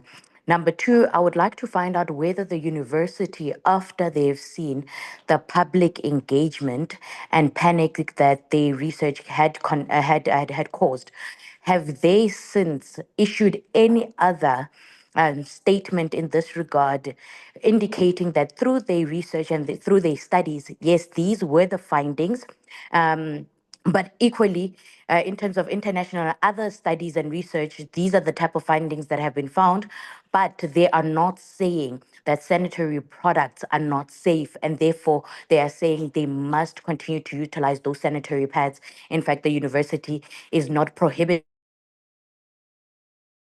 medical advice for the non-use of these sanitary products. That is quite important for us to know if they've issued anything, any communication in that regard. Chairperson, I think in terms of the regulators, I think it needs to be something that we re-emphasize, and I think they've also spoken to this as well in terms of looking forward to it, if I'm correct, the end of this year, for all products to pass through the SABS, and they must have that regardless of the products, including the ones that are coming from outside of the country that are being imported. And I think we must follow that procedure, and there must be some sort of regulatory policy that is in place that we are able to also monitor and keep track consumption. And I think it's in the best interest of South African citizens, including those who are locally manufacturing products. They must be subjected. It must not be a matter of whether they wish to go through that process or not. It must be mandatory for all producers, suppliers to undergo this particular process. The last part, Chair, it would then be in terms of the way forward from both the regulator and the university. How do they look at further collaborating and engaging with each other for further studies to be conducted when it comes to sanitary products? And also, I think the line of communication, which Dr. Lehlape also spoke to, in terms of what policies or what framework is being utilized, rather. Sorry, for a better word, it would be what type of framework will then be implemented or put in place in order for communication to be filtered in the most appropriate manner. Also having an appreciation that the universities are independent, but we do not want to create public panic. It must be in the interest of South African citizens in terms of what we put out for consumption. Thank you very much, Chair. Yeah, thank you very much, Whip. I think this issue of the compulsory compliance with the SAP standards is very important, because you will recall that when we did our oversight around sanitary dignity, we were told that there are some service providers that are actually providing these products on behalf of government that are not compliant with the South African Bureau of Standards. So it's something that we as lawmakers will have to look into. But let me ask then the last speaker, Honorable Khadebe. Bongani, do you have something else? Yes, thank you, Chair. Nisasho namanje ukuthi if University of Free State, it was prematurely ukuthi pronounce to the public ukuthi there's something wrong with ama sanitary towels.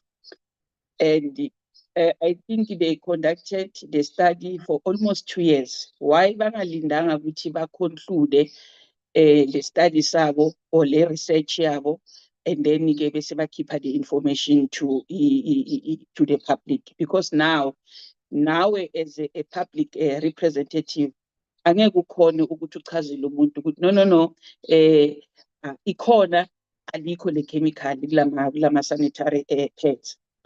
And bathi bazochubeka conclude the study. What if vele ikhona kamampela le chemical and already umonakalo usowenzakele? What will happen if kutholakala ukuthi indeed ikhona? And because meanwhile bayivezile lona le pre-audit yabo or le pre-research yabo iyakhombisa ukuthi kunakhona okukhona. But what if sekuyenzeka ukuthi indeed vele akukho right ukuthi singawasebenzisa lama sanitary towels? Ubani ozo-accounta for the loss of life, for ukugula like cancer and lots of sickness? Thank you very much, Chair.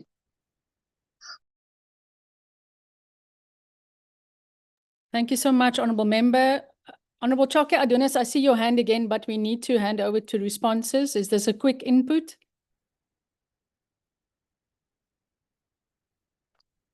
Okay, we are going to take... It is a legacy hand. Apology, I will take it down. Okay, no problem. Okay, we'll hand back to you, Professor Reddy, and your entire delegation, and thereafter we'll go to the acting COO of the South African Bureau of Standards. Thank you, Chair.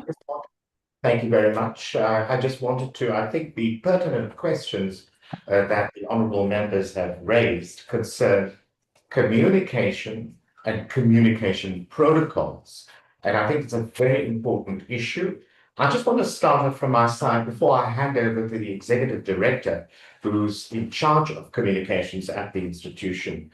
Firstly, as I stated, for us, this is about the science. It's not about alarm. We have a public duty. Of course, as a matter of fact, an article is already in the public domain. We, from the communication side, released the facts of the finding, not the emotion to create panic. So when we talk about, this was not about causality, it was about association. We stand by that. We've also equally said that this is about further work to be done. There's a public duty to also release findings. But I want to turn and hand over to Professor Ylva Rodney-Gumede, who's in charge of the overall communications, to give something very briefly from our side. And then I want to hand over to Professor Ray Maraj, who also works closely with the South African Medical Research Council, to give a perspective, but not to speak on their behalf. Thank you, Prof. Reddy, and Honourable Family Member and Honourable colleagues online. I think the questions, and I want to repeat what Prof. Reddy has already said, but I think it's worth reiterating that all research conducted within the university is already in the public realm once it gets published within an academic journal, for example. And what we've done in this case is to share the research findings of the study. This said, I think it's really important, and given, and we do recognize that the research has generated important discussions about consumer safety, product quality, for example, regulatory oversight. We've had some of these discussions during this meeting today, and also about how we share research. And I think this is important. This gives us an impetus, not only as the University of the Free State, but I think as the higher education sector and as a research sector in South Africa, to look at how we share and disseminate our research. So we will definitely take that upon us as a university to review. But other than that, I think that we have shared, there was a question about whether we've shared a response and a statement position that we have done actually already on the 27th of February, and that is on our website. And I don't want to reiterate what we stated. As for the specific around the Medical Research Council and their dissemination policies, I can't talk to that, but I'm wondering maybe, Prof. Maharaj, if you have any insights to share. Thank you, colleagues. Thank you once again to all the honorable members. I just want to reiterate or respond to some of the questions that relates to the university response and correct the notion that the study was an isolated study and the response by the university was an isolated response.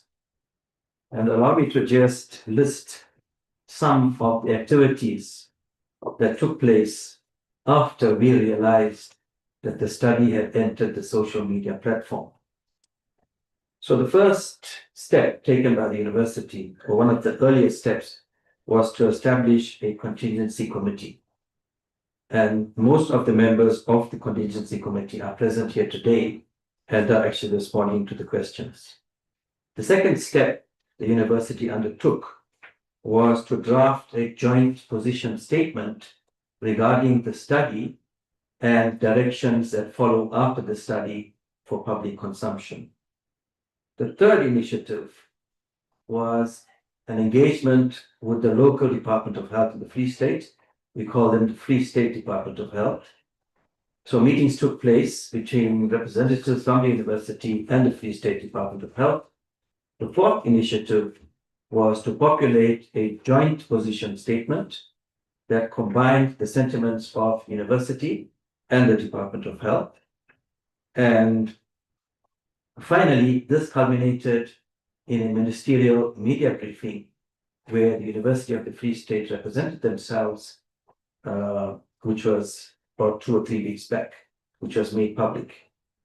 So that's backtracking on some of the steps that were undertaken to address the findings of the study. We must admit, and I take Dr. Leklape's comment very positively. Whenever we have a media outburst and it relates to a clinical study or a product that questions the safety of public health, it always presents a time for reflection. Now, I will recall when we tried to introduce the antiretrovirals many years back, it was also associated with the media backlash, and we learned from that experience how to communicate better. We did not expect the media backlash to be the way it happened. The study was not intended to be for public consumption. It was a scientific study, and as so, published in a scientific journal. Now, after it went into the media space, nobody has any control. But we acknowledge that we have learned from the journey, and we have learned many things from this journey, and we have learned many things to date. And we need then to brainstorm further on how we will revise our communication strategy, particularly when studies have the potential to affect public health and cause panic. So that is work for us to go back to the drawing board and relook at that, and whether or not we should have a generic statement or whether communications should relate to individual publications that are released. So thank you for that comment. Thanks, Chairperson. Back to you. Thank you very much. Acting COO of SABS. Thanks, Chair. Maybe on this round, let me start first with the question that Honorable Tlhape raised on between SABS and SAPRA, who does what. But I also take his suggestion or proposal that there ought to be an improvement in terms of the communication protocols, even amongst the different entities, to be clearer on who does what. In terms of the current program, SAPRA is the sole regulator on all medical products. On our end, the value add in terms of what assist or aid their regulation is to ensure that the standards that are developed, and of course they are also part of our technical committees when we are developing national standards related to the health sector. We make available those national standards, but internally we also build capacity and capability to be able to test against those standards, as well as certifying some of these products.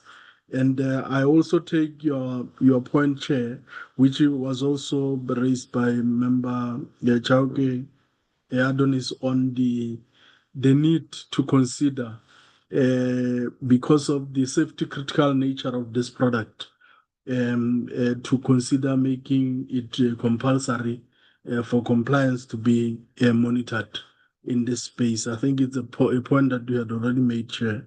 Lastly, on Honorable Tele, on the impact that some of these products may have already caused unto members of the public. What then, and what are we doing? I think the first point of call is to then say that if there is any product failure or market failure as a result of the use of a product, the first point of call in this case would be the National Consumer Commission, who would then work together with firstly the users, as well as the regulator, being SAPRA in this case, to undertake an investigation that would then come up with a recommendation on the course of action. We on our own are not necessarily aware of the infections that may have already been reported related to this type of products. But I also want to suggest or make a submission, Chair, that maybe some of these questions would also be best taken on by the National Department of Health, against or to whom SAPRA reports, because in that way we can then be able to improve the communication mechanism on in a case of this type of a crisis, who then is authorized to make the final call to provide guidance to society on the next point of call. Thanks so much, and thanks for having us.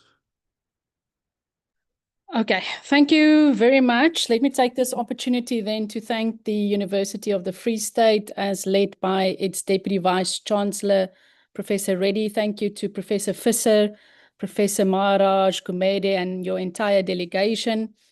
I want to thank you for your time this morning. Thank you for sharing your research with us. Research is very important. So I hope you don't leave this meeting thinking we have criticized the work that you are doing. We understand the importance of the work that you are doing. But I think this meeting this morning was really of critical importance because it answered the question about what next after the research that you have published. And quite clearly, the answer is that together, government, research institutions, parliament, and other relevant stakeholders must put a greater focus on the safety of the sanitary products that we've got on our shelves to ensure that we eliminate any risks that they might pose. Then to the acting CEO of the South African Bureau of Standards, thank you as well for your time this morning and for alerting us to the fact that you are in the process of reviewing some of your standards and guidelines that will ultimately lead to you publishing guidelines that will improve the safety of our sanitary products. And indeed, we will invite you back once you have adopted those amendments. But I do think, as we've overemphasized, that considering the importance of sanitary products, and of course that we want them to be safe, we need to ensure compulsory compliance and not voluntary compliance with your standards and guidelines.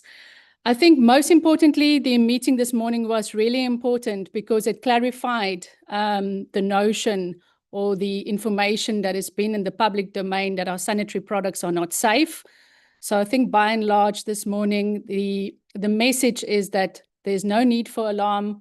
And I do think that that probably is one of the most important messages that we take away from this meeting this morning. We look forward to continue working with you, University of the Free State and the South African Bureau of Standards. I think together we are all committed to ensuring that we end period poverty by extending the provision of those products, but also to ensure that those products are safe. So with those few words, I want to say thank you to our stakeholders. You are all excused. We wish you well, and thank you again for your time. Honourable members, I would like you to remain behind as we are moving on to a second item, which is the briefing by Dr. Tembe on the Commission for Gender Equality shortlisting process and our shortlisting criteria. So I do need your time. I know members do have to take buses because we do have to get to the National Assembly. So we will definitely be able to finish our meeting before 12:30. So please allow me to hand over to Dr. Tembe. Good morning, Dr. Tembe. I did greet you at the start of the meeting. And thank you also for the presentation that you prepared for us as we start this very important work around the Commission for Gender Equality. Colleagues, you will be reminded that you have been given the Excel spreadsheet with the applications that we have received. I want to emphasize the point that next week, Tuesday, in person at S12A, we will be shortlisting for candidates to be considered for appointment to the CGE. We do not have the luxury of being able to move that to another date because, as you know, we will be going into recess. When we come back, we have to interview as we are chasing a constitutional court deadline. So I'm handing over to you, Dr. Tembe, to take us through your presentation. Good morning, honorable members and colleagues. Before we start, if perhaps Ms. Silly will share the presentation on her part so that I take members through and explain it.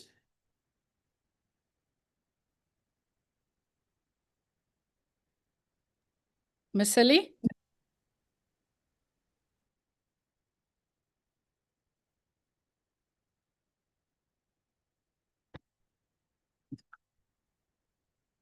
Thanks, Chair. Maybe just scroll to the first slide.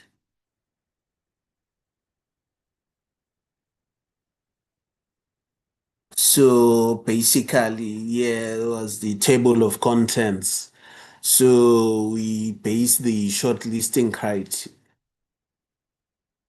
We base the shortlisting criteria on the constitutional and legal framework for appointments. That's the first part.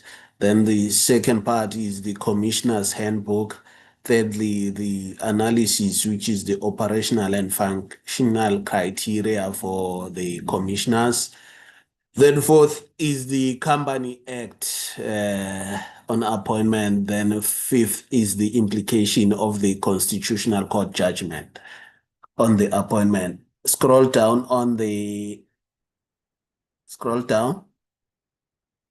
So actually the essence of the CGE is covered by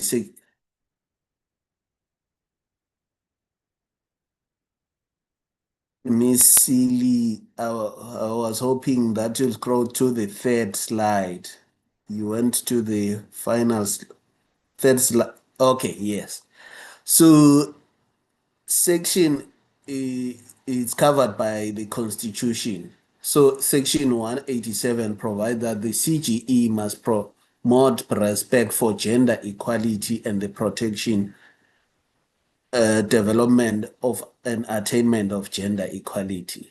Then in subsection 2 provide that the CGE has got the powers as regulated by national legislation necessary to perform its function, which includes the power to monitor, investigate, research, educate, lobby, advise, and report on issues concerning gender equality. So these are the critical functions which are entrusted by the Constitution to the CGE. So, but we have to see how then the shortlisting criteria intertwine with this prescribed mandate of the CGE. Section 193 of the Constitution provides that the public protector and the members of any commission established by this chapter must be women or men who are South African citizens. Scroll down, but before I need to point out that CGE is a Chapter 9 institution. So Section 193 covers the institutions covered in Chapter 9. So hence it points out only the public protector, but any other commission. So the commission which are covered in Chapter 9 is the CRL, CGE, IEC, etc. So B, it says that those persons, which is the men and women, must be fit and proper person to hold the particular office, and C, must comply with any other requirement prescribed by national legislation, which means now the starting point is the Constitution, followed in terms of hierarchy by the national legislation, which actually gives the mandate and the requirements according to the enabling legislation. So Section 193.2 provides that the need for commission established by this chapter to reflect broadly the race and gender composition of South Africa must be considered when members are appointed. Then, which means the commission has to consider, actually the committee has to consider the race and gender composition of South Africa when members are appointed. Section 193.6 provides that the involvement of civil society in the recommendation process may be provided for as envisaged in Section 59.1a. So, which is indirectly, this is the public participation part. So in the Constitution, it comes into provision. It comes in section 59.1a and also comes in 193.6. Section 59.1a provides that the NA must facilitate the public involvement in the legislative and other processes of the Assembly and its committees. Scroll down, Ms. Sil.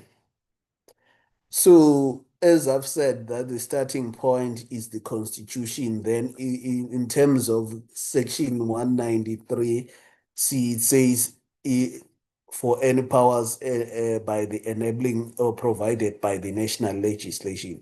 So, Section 3.1 of the CGE Act number 39 of 1996 provides that the commission shall consist of a chairperson and no fewer than 7 and no more than 11 members who shall A, have a good record of commitment to the promotion of gender equality, and B, be persons with applicable knowledge or experience with regards to matters connected with objects of the commission. I'll delve into these two requirements later, but this is what is provided for in terms of the CGE Act.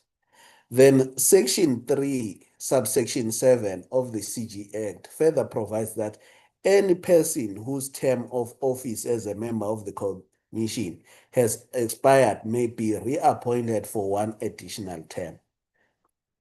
Proceed, Ms. Seeley, scroll down. So we've considered the Constitution, we've considered the enabling legislation. Also, thirdly, there is the Commissioner's Handbook.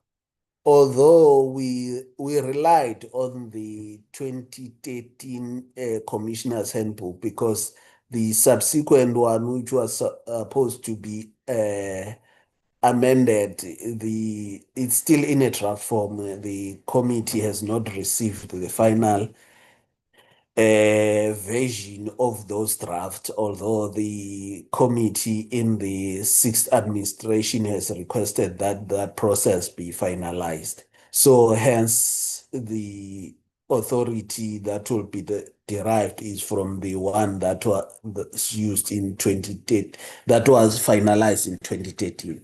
So the Commissioner's Handbook vision stipulates that the CGE shall advance, promote, and protect gender equality.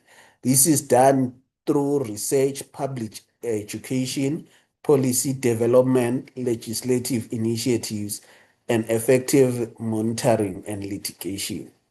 Section 3.33 of the Commissioner's Handbook establishes oversight committees. It provides that the strategic objectives are assigned to these committees to enable commissioners to ensure the effective implementation of these objectives and lend support as required. Question that members will ask themselves, why do we go now to the operational part? The answer is very simple. The commissioners which are going to be appointed are going to fit into these oversight committees, which are established by the Commissioner's Handbook. Hence, we have to point this out to the committee members. So proceed, Ms. Seeley. So the oversight committees are, as I've explained, are established in accordance with the PFMA number 1 of 1999 requirements as part of the commissioner's fiduciary oversight responsibilities. What has to be noted is that all these acts which I have outlined above, which is the Constitution, the CGE Act, the Commissioner's Handbook, and the PFMA, are the legal instruments that governs actually the mandate and performance of CGE. So the accountability of the commissioners is in terms of the PFMA. So especially these committees, they include the one for strategic plan, annual report, monitoring and evaluation committee. Secondly, the finance committee. Thirdly, the audit committee. Fourthly, the human resource committee. Fifth, the information technology and communication. Six is the good governance committee. 7 is the legal submission and complaints committee. Scroll down, Ms. Seeley. So there's also the Research and Education Committee. So Section 4.1 of the Commissioner's Handbook provides that commissioners are constantly called upon to make decisions in order to solve problems. Decision making and problem solving are ongoing process of evaluating situation or problems, considering alternatives, making choices, and following them with the necessary action, which means the person or the candidates who will be shortlisted should have strong decision-making attributes, because that is what is going to happen when that person is appointed, because they are the leaders of the organization, because there's a separation between leadership and management. But this is the task that is entrusted to the to the commissioners. Section 5.3 to also enlist the responsibilities of commissioners. Amongst them are its cooperative governance and determining the strategic direction of the commission. So basically what it seeks to highlight at a technical level, this speaks about the task and functions of the leadership, speaking on corporate governance. That is what is highlighted here in the Commissioner's Handbook. Scroll down, Ms. Seeley.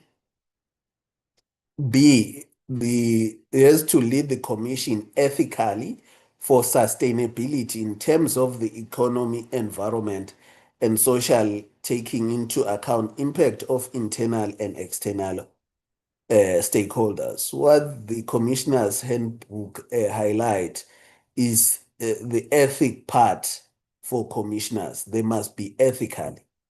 C, ensures that the commission operates as and is seen to be responsible, compliant corporate citizen. So that is corporate social responsibility that is expected of the commission, but that is executed or because the commission functions through human beings, which is then the commissioners in their strategic plan and APP have to, when actually formulating the objectives or their APP, have to consider corporate social responsibility.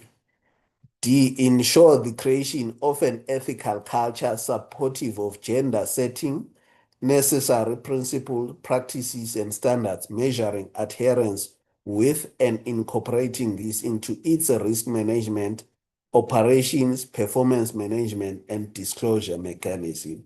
This is what I've just explained above, that these are the factors to be considered by the Commission when making its APP. So done via through its leadership, which is the commissioners. Section 6.3 of the handbook further provides that commissioners are occasionally required to develop opinion pieces on human rights and constitutional matters for publishing in the media, which means the commissioners should be oriented or actually be knowledgeable in terms of human rights and constitutional matters, because they are expected actually to write opinion pieces for publishing in the media. That is in terms of the Commissioner's Handbook. Scroll down, Ms. Seeley. So, then we started, let's analyze what these legal instruments, the legal framework which have been outlined above, mean for the committee. It means the committee should shortlist capable and capacitated individuals to enhance the vision and mandate of the institution. So it has been observed that most board failures are caused by subjective factors such as the quality of professional background of candidates and engagement in board responsibilities. So the legal framework, which is covered in section 3A to B of the CGE and Act, advocates for an activist and knowledge-based professional personnel to drive objects of the commission. If you recall, the first part is that the person must be in section 3A, it says that person in the activities of the CGE and also knowledgeable. That is the basic what the Act covers. So the knowledge requirement can be inferred either from the functions or vision of the commission as encompassed in the responsibility of commissioners. So secondly, the candidates should be conversant with the mandate of the commission outlined in section 187 of the commission, of the constitution. this is what I've read, that initially, what does section 187 mean? So we should need not to be repeated, because already I've stated what it says, but maybe for reference sake, it says that the CGE must promote respect for gender equality, the protection, development, and attainment of gender equality. They also say the Commission has the power, as regulated by national legislation, necessary to perform its function, including the power to monitor, investigate, research, educate, lobby, advise, and report on issues concerning gender equality. Scroll down, silly. So, Section 193, one of the Constitution, it enlists the three factors for consideration, which is citizenship, fit and proper person to hold that particular office, and also comply with the requirements prescribed by national legislation. So, the three requirements. One, I'll say the Constitution says the starting point is the citizenship. Secondly, is the fit and proper person. Then the third one is those enlisted in the CGE Act. So the Commissioner's Handbook also augments the concept of a fit and proper person, caliber, and high ethos. That section 193.2 enjoins the committee to consider the need to reflect broadly the race and gender composition of South Africa. This must be considered when shortlisting suitable candidates in accordance with the provision of the Constitution and the CGE Act. So the CGE Act somehow it's claims or vague on the educational requirements or standard expected of commissioners, except to say that we can derive this from the Commissioner's Handbook, which gives a glimpse of the caliber and type of person to be a member of the commission from the responsibilities. Scroll down, Miss. See. So, also, part of the functional criteria, we look into the corporate governance. So as we know now, South Africa, we are on King Code 4, which governs the performance or the leadership of CGE or the commissioners in terms of performance. So King Code 4, which was produced in 2016, Principle 7 stipulate that the board should comprise the appropriate balance of knowledge, skill, experience, diversity, and independence for it to discharge its governance role and responsibilities objectively and effectively.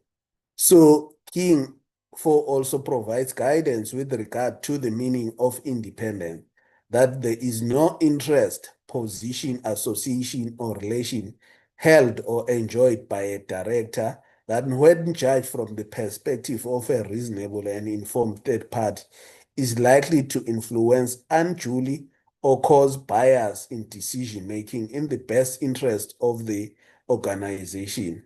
This is also found in the book Companies and Other Business Structures, 4th edition, 2019, by David D. and others in page 135. Scroll down, Misil. On the operational part, CGE, as I've outlined, its mandate. Part is empowered to monitor, investigate, research, educate, lobby, advise, and report on issues concerning gender equality. These qualities can be gleaned from the curriculum vitae of the candidates. These skills spread across diverse, accounting, finance, and social science fields with different specialists. It requires monitoring and evaluation which measures performance and effectiveness. Maybe just to deal with this M&E, which is monitoring and evaluation much more deeper. Effectiveness shifts focus from inputs and outputs to an outcome-based assessment of the project programs and policy implementation of the institution. Because at the end of the day, what the committee needs when it's accountability for the institution is that whether the institution or CGE is making an impact in the actually in the South African society. So it will be beneficial for CGE to also have someone who's knowledgeable on the M&E amongst its commissioners to enhance its effectiveness on the promotion of gender equality. Scroll down, you see. So also Section 6, subsection 4 of the CGE Act introduces report writing amongst the skill that is expected of a commissioner. It stipulates that upon completion of an assigned task, a committee comprising of commissioners as per Section 6 of the CGE Act, which establishes a lot of committees, shall submit a written report including recommendations for consideration by the Commission.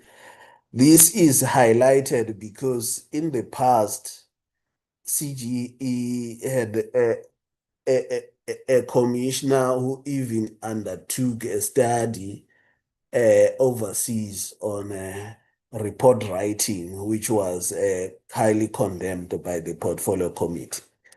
So hence, it is considered that this should be actually factored in amongst the shortlisted candidates. So furthermore, the Commission Handbook in Section 7.65 obliges commissioners to submit a written report upon return from an international travel of lessons learned and proposed recommendation for the CGE. Proceed, Ms. Sil. So, also, which is considered operational, Section 6, subsection 7 of the CGE advocates for continuity and stability. It provides a discretion to the PC to recommend a candidate who has served first term incumbency to be reappointed for another additional term. So clearly, this was legislature's intention to maintain stability, institutional memory, and seamless transition to keep those competent and suitable office bearers in the institution. So it is acceptable and rational to retain a member if his or her or their performance of their duties is satisfactory and remain fit and a proper person. There is considered as a gender neutral kind of description. So hence I've used it here. So then the definition of a fit and proper person is perhaps not the one used in the legal phraseology, but the candidate must be fit for purpose and add value to the institution. He or she must be assessed for performance in management of the task expected of a commissioner.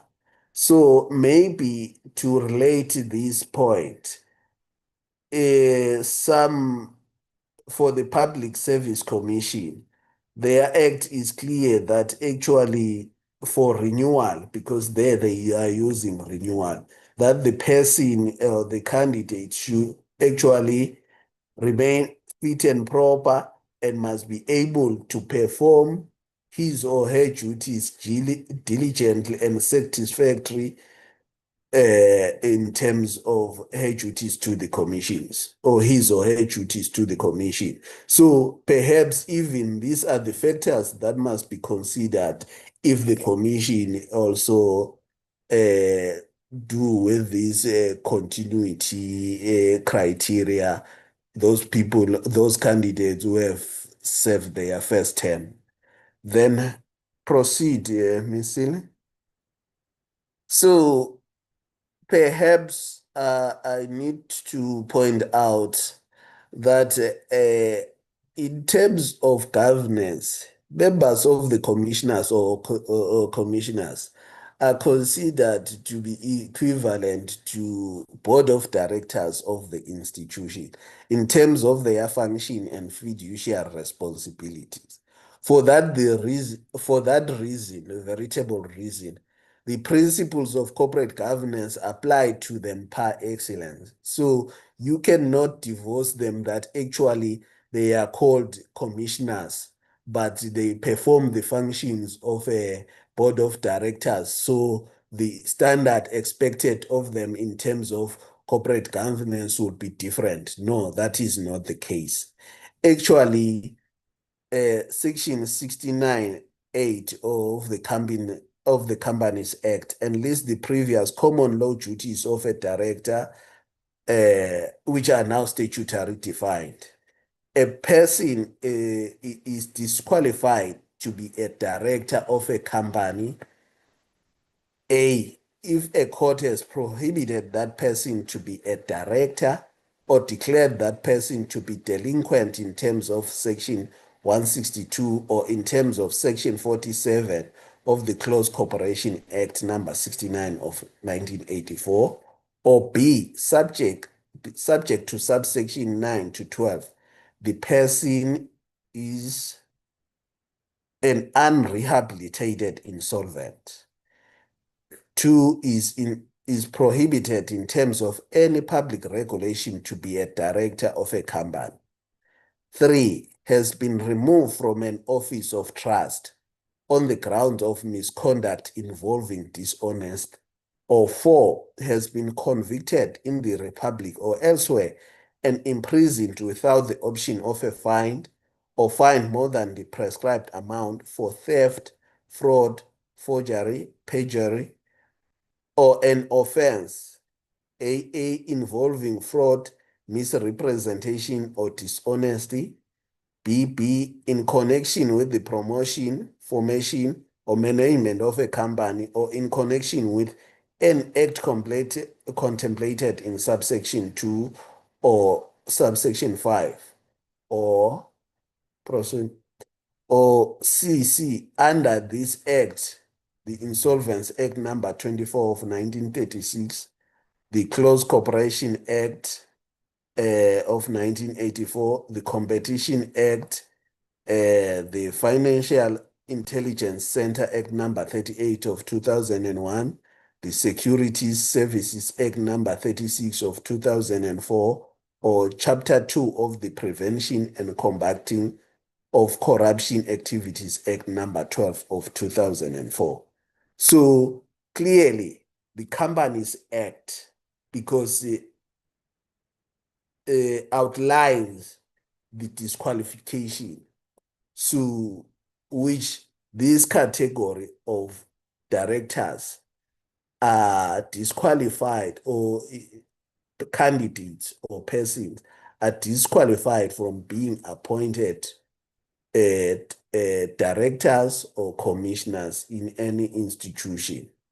So it's clearly outlined. Initially, we derived it from the common law, but now it's statutory defined in the Companies Act. So proceed, Ms. Sil.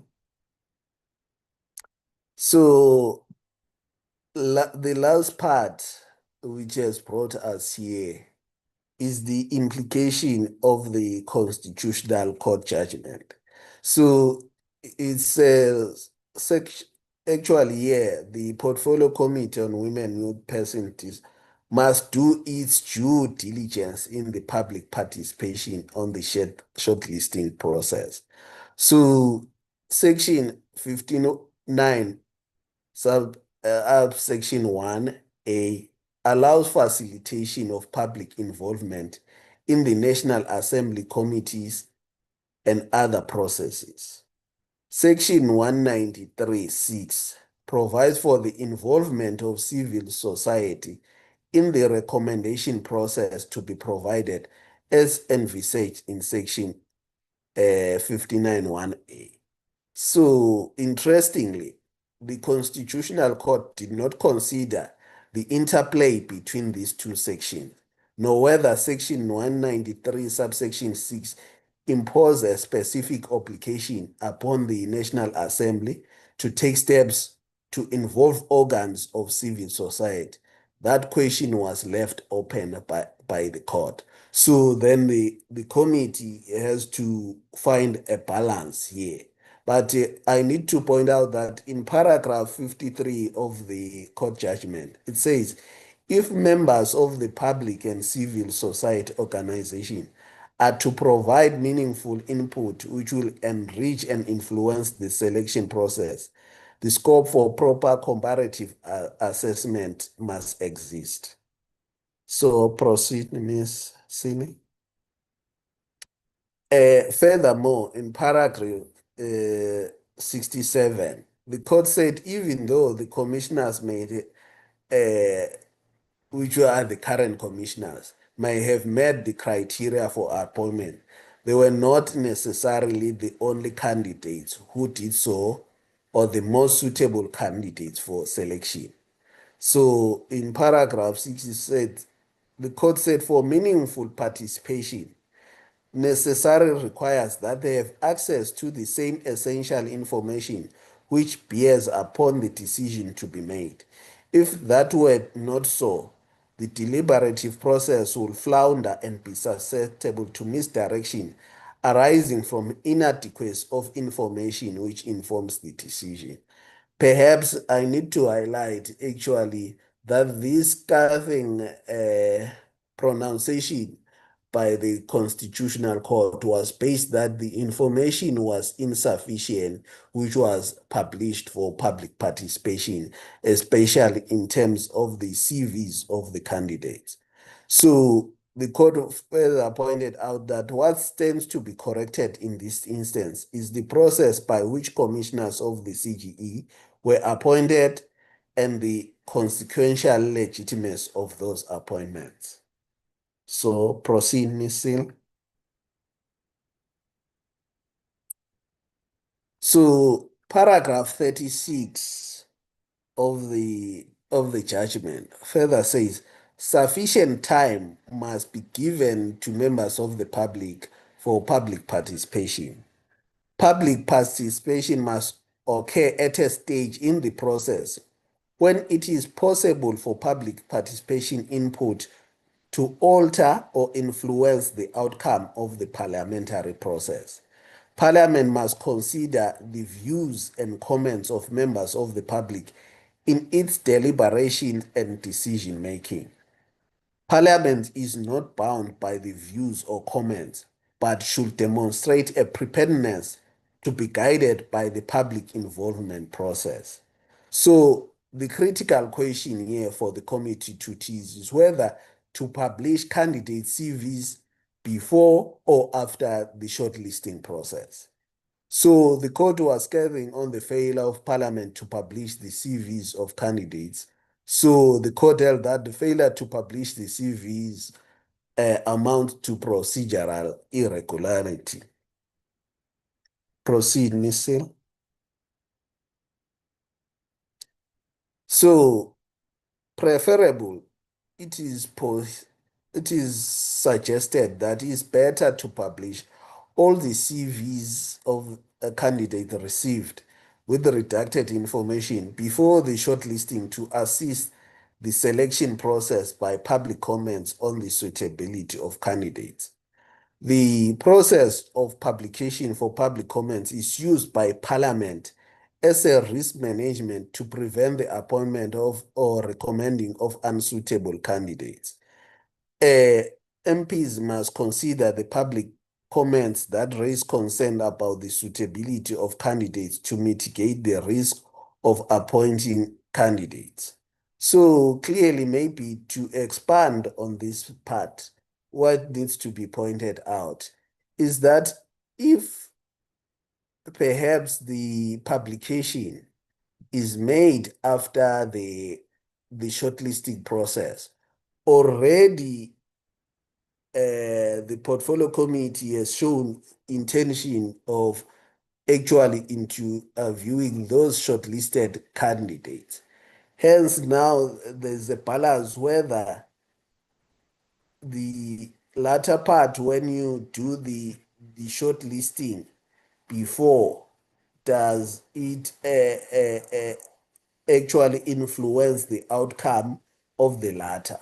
So, hence, it is preferred that the CVs of the candidates are actually published before shortlisting, so that because that is the interplay between the Section 59 1A of the Constitution, which says, if I'm not mistaken, Section 59 1A says the National Assembly must facilitate public involvement in the legislative and other process of the Assembly. So if you publish after you've shortlisted, already you've made your mind that this is the cohort of candidates that you are going to interview. But if you publish before, you still then engage the public, that the public must assist in that process. So then, however, paragraph 35 of the Constitutional Court judgment says Parliament is accorded a wide discretion to determine the manner in which it facilitates public involvement, and the court must take due cognizance of what Parliament considered to be reasonable. Then proceed, Ms. Seeley.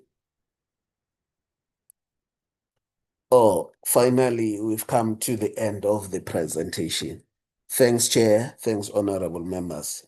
We may pause and engage on the presentation and take further questions. Thanks. Thank you. Thank you so much, Dr. Tembe. We really appreciate that presentation.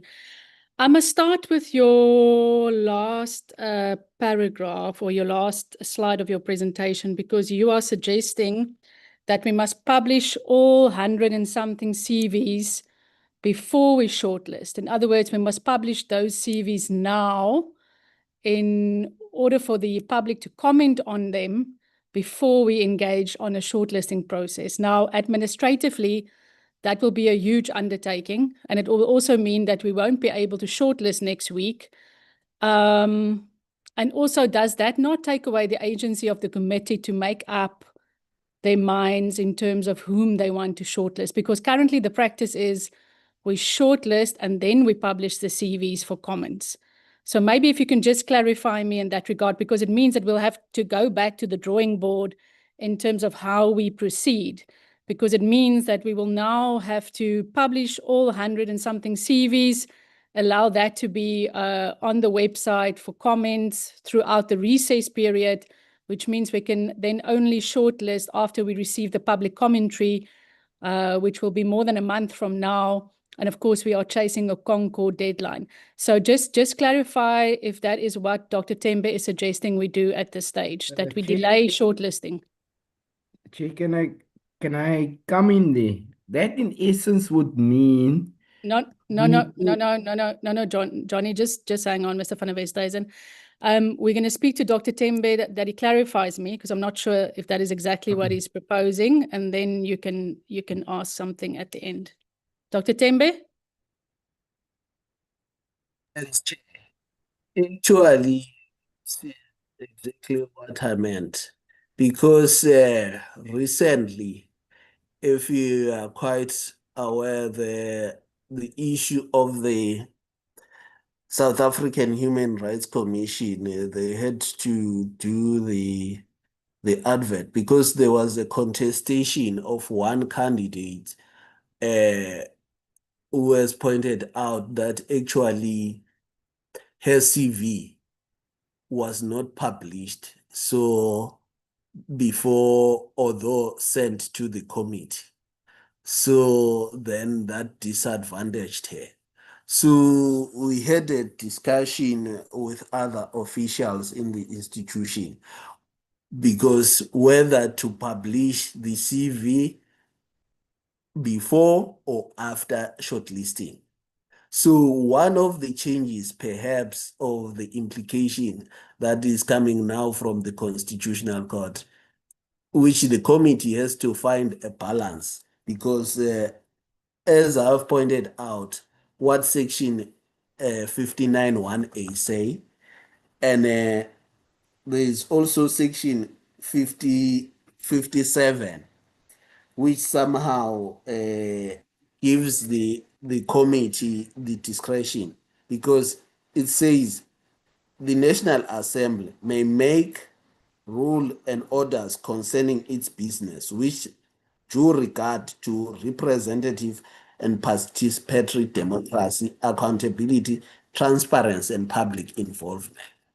So, as logically, if you publish after you've shortlisted, already it's that cohort that you are saying to the public, consider this cohort whether they are suitable or not. So that is the logic. But if you give them, you say, okay, here are the candidates that have applied. So assist us as MPs on the suitability of this. But the Constitutional Court went further to say, no, the MPs are not bound what is coming out from the public comments because there is the balance that has to be done between the participatory democracy and the representative democracy. So that is the teasing question that the committee has to find a balance. That is perhaps my advice on that aspect. But it does not bind the committee. It's what perhaps has come out, what we can actually discern comes out from this judgment. So preferable, it's better to do it better or to err on the side of caution than to actually err and be reprimanded later because most of the speaker's budget it goes out to this litigation on statutory appointment that has been pointed out to us, or that should be clear to the MPs. Thanks, Chair.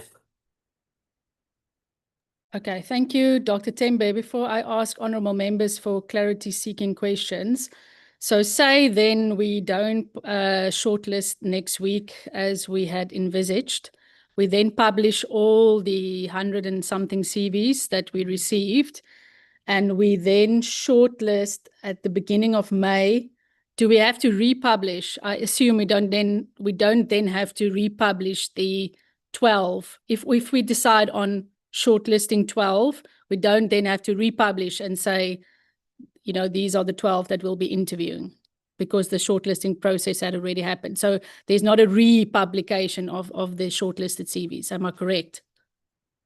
Yes, because the factors and the other consideration will have been made by the public, because on your shortlisting already you are factoring the public comment. So definitely you'll put on the list that perhaps this is the shortlisted candidates now, having factored in the public comment. Okay. So the process should then unfold as follows. We should publish the CVs, ask for public commentary, allow for ample time. Then in May, consider the public commentary, shortlist, and then, of course, interview at the beginning of June so that we are able, or at the end of May, beginning of June, so that we're able to obviously produce or complete the work with ample time before the deadline of the 31st of July, 1st of August. So we'll have to rework and look at that plan. But I'm going to allow, can I see if honourable members have got any questions? I do see the hand of the Honourable Whip. the Honourable Peterson. Can I see further hands? It's going to be the Honourable Chauke Adonis, followed by the Honourable Peterson, followed by the Honourable Kanile. Your Chair, I'm trying to lift my hands here. Oh, thank you, Honourable Tsotetsi. You'll be the last speaker then. Oh, I see the hand of Dr. Letlape as well. It will be the Honourable Chauke Adonis, followed by the Honourable Peterson, followed by the Honourable Kanile, followed by the Honourable Dr. Letlape, and the Honourable Tsotetsi. Over to you, Honourable Whip. Thank you very much, Chairperson, and also thank you very much to Dr. Tembe in terms of the overview and legal opinion. Chairperson, there's a few concerns perhaps that I need clarity on. In terms of the Concord judgment, what were the specific recommendations or prescriptions that were given that we must abide by as a portfolio committee when undertaking this particular process of identifying candidates for CGE? Because my understanding is that the primary area of concern, in fact, that we were supposed to adjust was the time for public participation. Was that public participation specific to say that it is after we have shortlisted, or was it to say before we then shortlist? Because I'm slightly confused here. Also, Chairperson, you did also indicate in terms of how, if we were then to consider what has been recommended by Dr. Tembe, or what has been put forward as by Dr. Tembe as a possible option of deferring the proposed time for shortlisting for next term, right? I would like to find out, would we then be setting a particular precedence rather than following the practice that has been followed by the Portfolio Committee and within the National Assembly when appointing in this regard? Because my understanding is that we are trying to follow the prescribes that have been set by the National Assembly and some of the standards as well, so that we are best aligned with ourselves. I think that's what I need clarity on, because then it would mean even going forward, it could be challenged. We could find ourselves being challenged regarding the appointment of NYDA, the NCGBVF, etc., because then we would have not followed the same process. So I just want to find out from a legal point of view, would that be something that we would then be exposing ourselves to in terms of legal challenges? And I think, yes, it would be definitely ideal that we do defer it to next term. But with this type of reasoning, one is also quite cautious of the fact that there would be a particular precedence that we would be setting as a portfolio committee. Can I just get clarity on that? The last part of it would be, when we are receiving the public comments in this regard of all 100 and something applications that are received, is there then an expectation that through the public commentary that are received, we must not consider, but we must abide by them, or something that binds us in terms of how we then shortlist? If I can just be clarified in this regard. Thank you very much, Chair. Thank you very much, Honourable Chauke Adonis. I think what I heard Dr. Tembe saying is the advice that they are giving us now is basically we will be setting the precedent in terms of how these appointments should be handled going forward. And I think, considering the timeframes that are still available to us, we could make the adjustments to comply with the advice from the legal team. But of course, he can, Dr. Tembe will answer for himself. Ms. Peterson? Honourable Peterson? Thank you so much, Chair. Thank you, Dr. Tembe. I think Dr. Tembe might have touched on the questions that I would like to ask, but just for clarity, Dr. Tembe, I would like to know, do you deem it necessary for us as a committee to conduct a thorough assessment of the current work of the commissioners before we conduct the interviews, or do we do that during the interview process? And then also, should the current commissioners be automatically considered for shortlisting? Thank you, Chair. Thank you so much, Honourable Peterson. Honourable Kanile?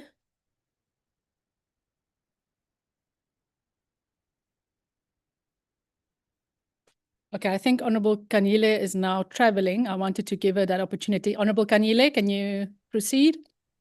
Yes, thank you, Honorable Chair. Chair, I was largely covered by Honorable Adonis and Honorable Peterson, because my question was basically on the slide that was talking to paragraph 60 with regards to the commissioners. So I also wanted clarity in terms of whether they should also, the current serving commissioners, they should automatically be selected to be part of this process.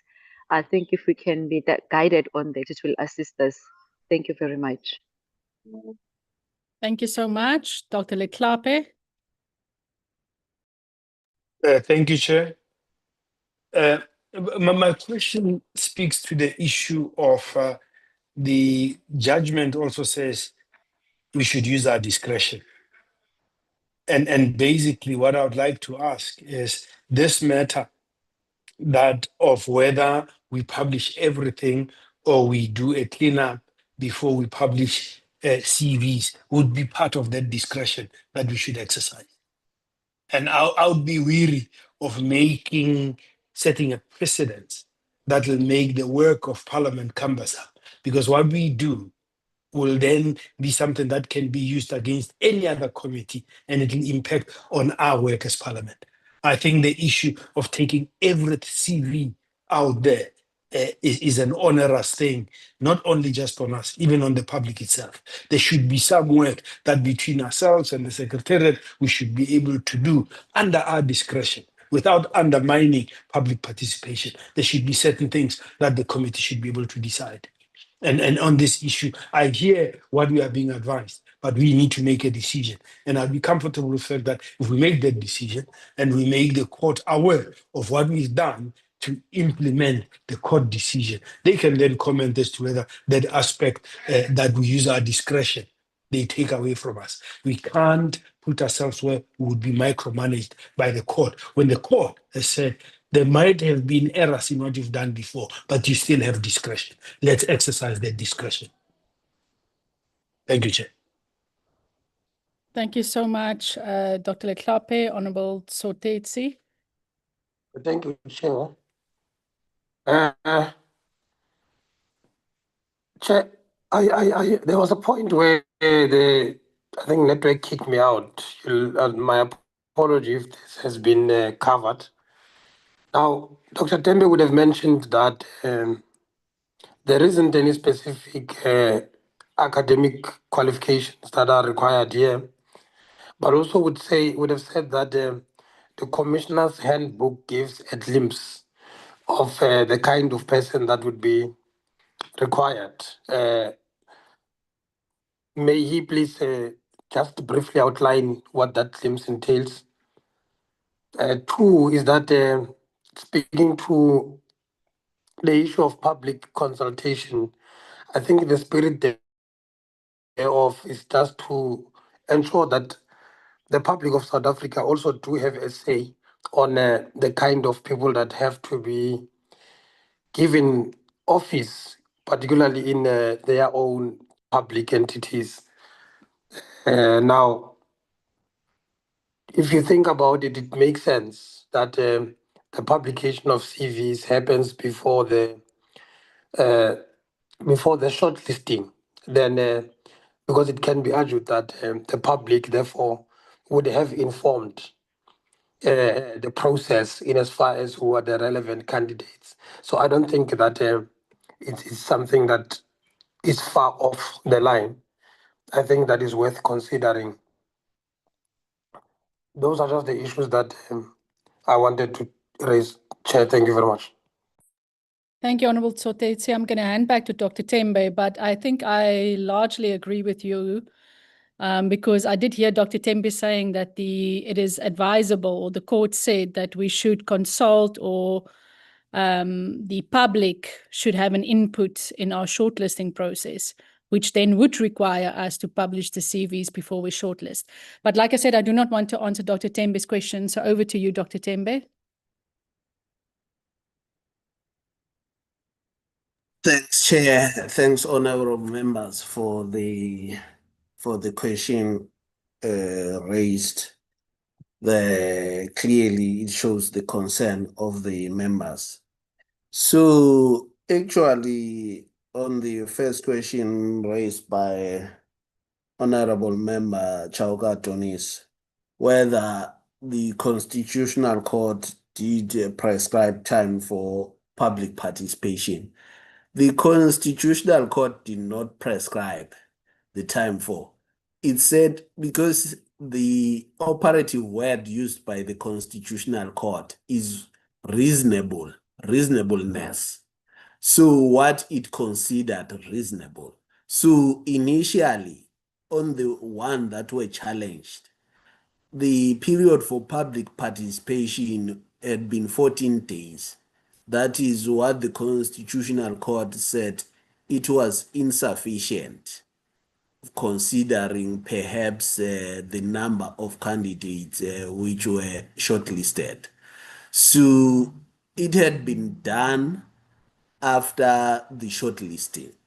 So secondly, on the issue of whether the committee will be setting a bad precedent, actually, the committee should consider this exercise as its pilot project, because I need to point out that when Parliament is challenged on this issue of statutory appointment, it has been found wanting because there's no reference point.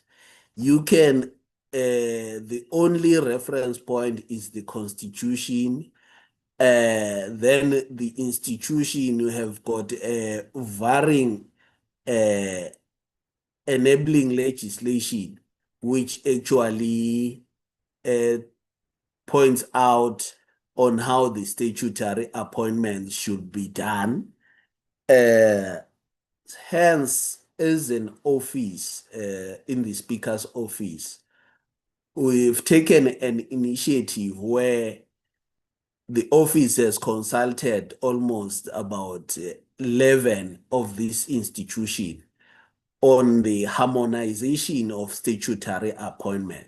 That is the process that we've undertaken. So the process is underway, but this process should not actually stop because of that, because that is a process that Parliament is doing as it forms part of the 7 administration APP, this issue of statutory appointments.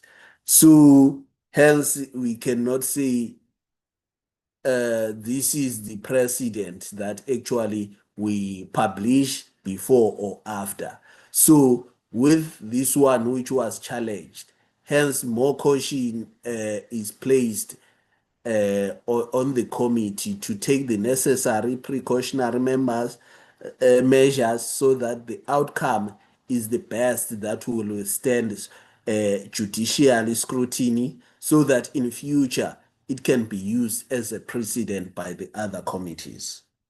Then thirdly, the issue she raised was whether the public comments are abiding or not.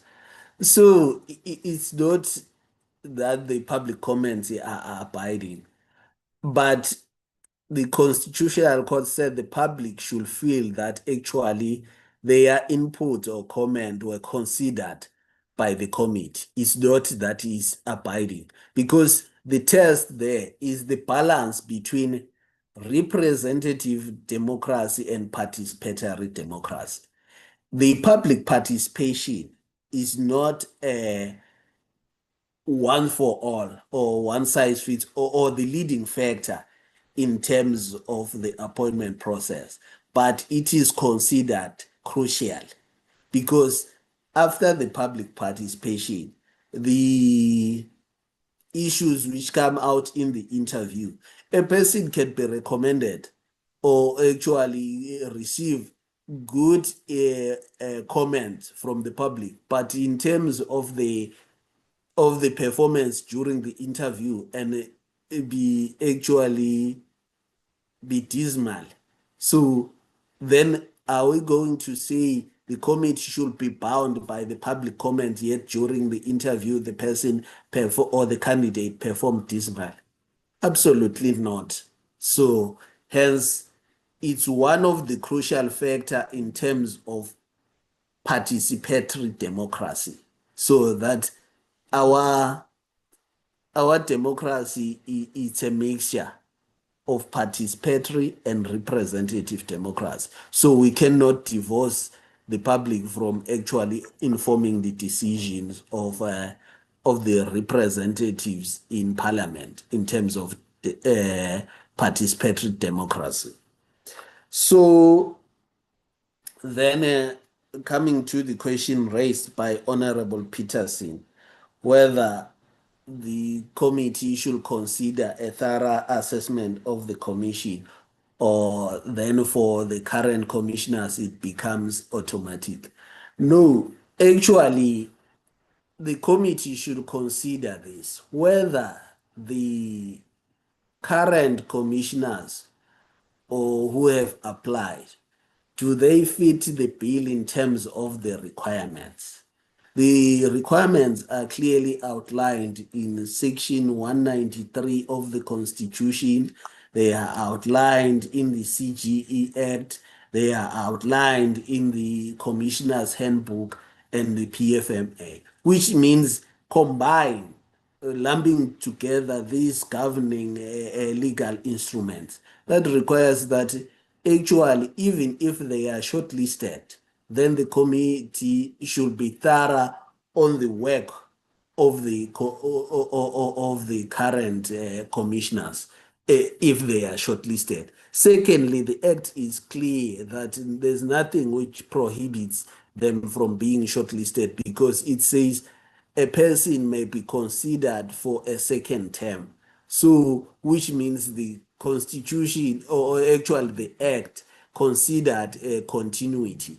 Because if a person is given a second term, which means the person continues from previous service. So it's fitting the bill, the requirements in terms of the governing legislation, the Constitution, the CGE Act, and the shortlisting criteria. Then I think the question of Honorable Kanyile was also linked to this one, which was asked by Honorable Peterson. Then thirdly, the question asked by Honorable Lehlape. So the discretion, whether the court gives discretion on the publication of information. Yes, the court does give discretion, but the discretion should not exist in a vacuum. You have to balance the issue, which is the public participation and the participatory democracy and representative democracy, because the court has been circumspect on prescribing on how Parliament should run its processes. So hence it gives that discretion. But the question that is asked at the end is whether that discretion was exercised reasonable or not. So that is the question, whether if you consider that you one of the issues which you was pointed by Honorable Thape, that actually if you published all the information, it will make the task of the committee very onerous, which is quite a valid argument or submission on that aspect. But the information that has to be published, perhaps the committee, or which was also pointed in court, is that not all the information which might violate, especially the POPIA, should be published. Especially the committee should publish redacted information. Perhaps, for instance, you can redact the issue of the person ID, their residential address, or even postal box. So the postal address that can be actually be redacted from the one that goes public. For the other information, then the public should also, which is stipulated, actually pronounced by the court, that the members of the public should have access to the same information that the committee members have. As I've pointed out, that actually there was another issue concerning, which might be known to those members who are either the Justice Portfolio Committee, that actually there was a challenge which was made, which has come to the fore, that actually one of the candidates' CVs was not published, and that candidate was threatening with a litigation against Parliament because, as she said, actually her CVs was submitted to the committee, but was not published like the others, and that actually disadvantaged her candidature. Then on the last question asked by Honorable Totet, so actually the act is not actually particular in terms of the educational requirements, but it points out what is expected, especially of the commissioners once inside. Actually, they should form part. Actually, one, it's the corporate governance aspect. So because they have to do the strategic plan, annual report, monitoring, and evaluation committee. So perhaps somebody who's knowledgeable in terms of M&E, because if you are doing M&E, you'll be able to formulate the strategic plan and actually even the APP. Secondly, there is also a finance committee. So somebody who might be knowledgeable in terms of finance. So there's also the human resource committee. So somebody perhaps knowledgeable in the HR.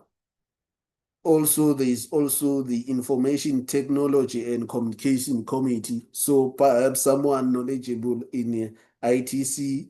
There's also the legal submission and complaint committee, somebody perhaps knowledgeable in that aspect, and also research and educational committee. So that is actually outlined in the commissioner's handbook, because actually this also has to, it also correlates with what is pointed out actually in the CGE Act, which actually points out what is, if I'm not mistaken, it points out that the committee, the commission has to monitor, develop policy, educate, lobby, and advise. So perhaps that is where the link happens, or where actually the relationship or the nexus, the connection happens.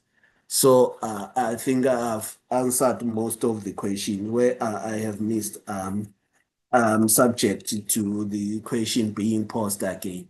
Thanks, Chair. Thank you very much, Dr. Tembe. Colleagues, there you've heard it. Can I check if there are any further hands? Is that a legacy hand, Dr. Letlape? Or is it a new hand?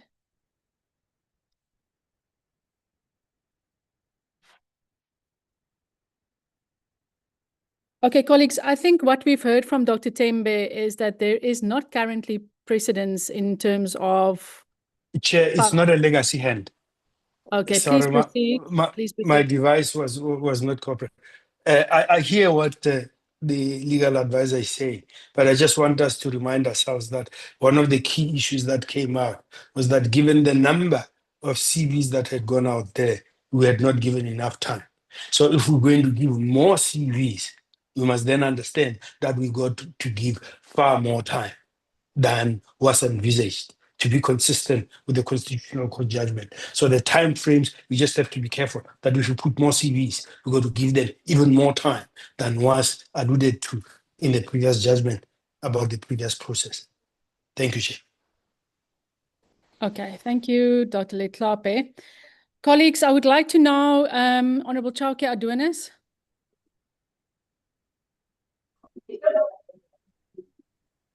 Apologies, Chair. I just wanted to find out from Dr. Tembe whether this means that when we are going to be publishing the CVs before shortlisting, the amount of time that would be allocated would be the same as after we have shortlisted. Would we need to then allocate time again for once we have shortlisted for public participation? Thank you very much.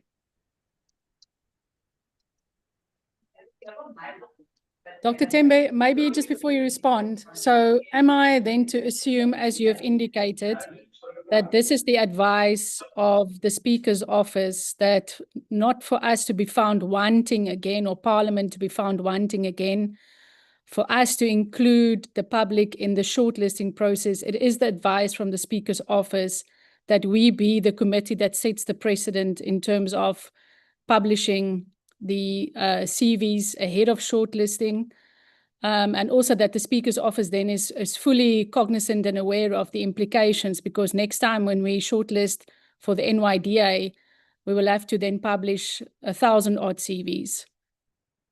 So just a clarification and comment in that regard before we wrap up.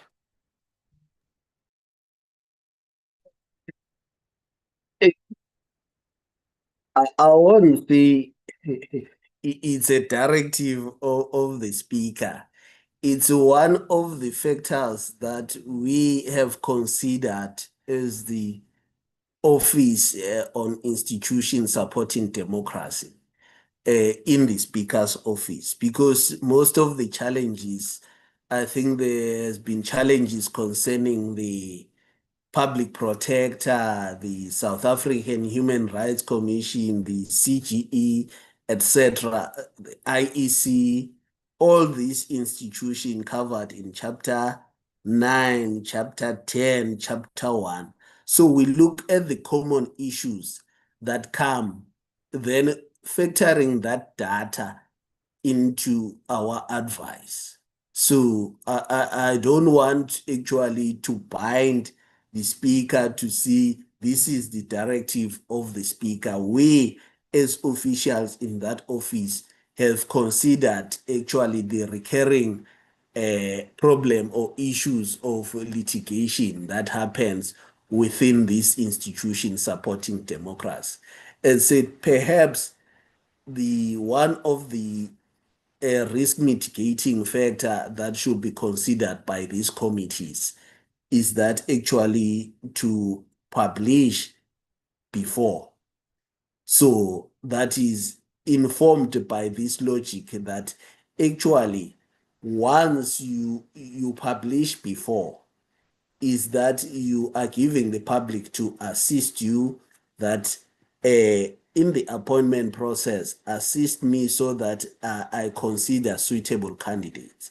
Yet when you publish after, it's that, okay, I've made a decision on this one, assist me in your comment. So hence, I don't say to give a blanket approach. It's up to the discretion of the committee whether, but preferable from the recurring litigation, which I think it's a concern that I should point out. It's a concern of the Speaker that most of the budget goes to litigation on this statutory appointment, which has been pointed out to us and also known even the constitutional legal services in Parliament, that actually we must be thorough on this statutory appointment. Hence, even this 7 administration in its APP has considered that actually the statutory appointment should form part of its APP. the 7 administration, although this has been a pending matter for quite some time. But because of the cost implication to the institution, hence the 7 administration is considering it. So perhaps I need to point that out. Hence, I said this should be considered a pilot project. So, because if you read the NA rules, you read it from cover to cover. There's nothing that speaks about a statutory appointment. So it's upon Parliament to develop its rules, or even if it needs to amend the enabling or founding legislation of this institution in order to deal with a statutory appointment. But for the common denominators, this one that I'm pointing out that actually recently, as of February now, 2026, there was a threat on litigation pending a candidate who was not shortlisted because her CV was not published. So we have to factor that actually in our discussion or in the committee discussion, that actually the committee should err on the side of caution. It's not like it's a directive that this is the way to go, because some of the issues, for instance, I'll point out, we're dealing as an office that we've consulted the 11 institution. We're dealing on statutory appointment and removals. So one of the issues which perhaps needs to be pointed out from these lessons learned is that actually in terms of statutory on the removals, when the section 194 was drafted, there was no time period for the section 194 inquiry. So, but we learn along the way that perhaps there should be a time period for the impeachment process. So also what has been learned by Parliament or the office is that actually there has to be precautionary suspension protocols, because it's not clearly outlined. It's not every matter that has to come to Parliament that has to do with transgressions. So those are the lessons learned along the way as part of the maturity of our democracy. Thanks, Chair. I think that one Then for the time period for public participation, as I've said, it's on the discretion of the committee, but if you decide to publish more, then perhaps a reasonable time, because the court operative word, or actually foreground or underlining, is that whether it was reasonable or not. So that's the reasonableness aspect which the court interprets on the parliamentary processes, but it doesn't prescribe how Parliament should do this process. Thanks, Chair. Thank you very much, Dr. Tembe. I think we heard you loud and clear, and the message by and large is that processes are forever evolving. We've had a constitutional court judgment. Also, we are being asked to err on the side of caution. And therefore, I think the idea around publishing the CVs, although it's got a number of implications for Parliament in terms of HR, SSA verification, and even just the sheer magnitude of publishing the information, it does make sense in terms of us, our democratic processes, and making sure that we involve the public in our appointment processes. So colleagues, I do not want to detain you any further. I want to say it's then clear that I want to make the proposal that you allow me to consult further, that you allow me to go back to the drawing board and to come up with a reworked plan of action. So it means then that we don't rush into shortlisting this coming Tuesday. So I want you to give me that mandate so that I can go and relook at how we approach this process. I'm mindful that we must still be able to finish this before the Concord deadline, which is 1 August. So we must complete our work at the end of July.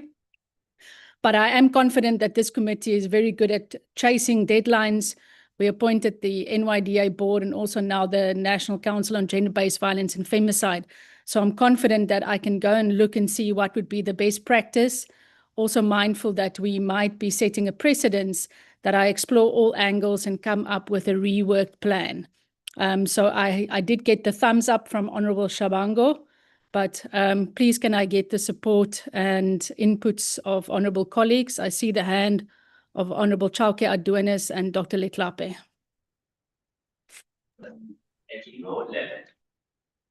Honorable Chauke Aduenes, it's your opportunity.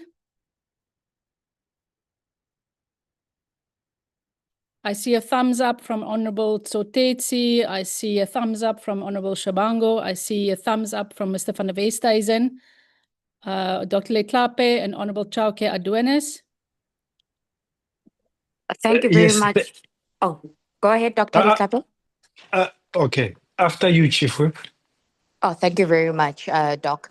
Apologies, Chairperson. Yes, I think I would also agree with the thumbs ups that you have received and also the proposal that you have put forward for more consultation to take place in terms of what we have received from legal, and also taking into consideration that if we were to then to proceed with the recommendations, the type of precedents that we'll be setting as well, and obviously further investigating what are some of the implications, but also upholding the constitutional, democratic participatory process. So we do support your proposal, Chairperson. Thank you very much.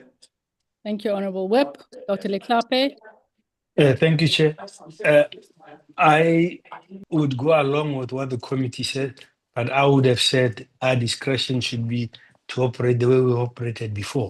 But what I'm going to suggest is that we write to the Constitutional Court, tell them that we're going to have an expansion, we might need more time, so that they must know the process that we're embarking upon is even broader than what they had proposed, and it may need more time.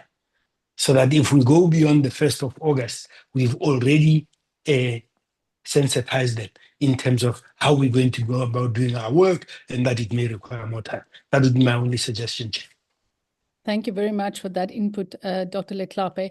Honorable colleagues, I'm going to bring this meeting to a close because you're all rushing to get to our sitting. I will further consult Dr. Tembe and his team, and I will make sure that I take all the implications of us being the committee that will be the ones that are setting the new rules, as it were, that I take all of that into consideration and that I provide a report back to you as committee members as soon as possible. But then to say to you that we will not shortlist next Tuesday.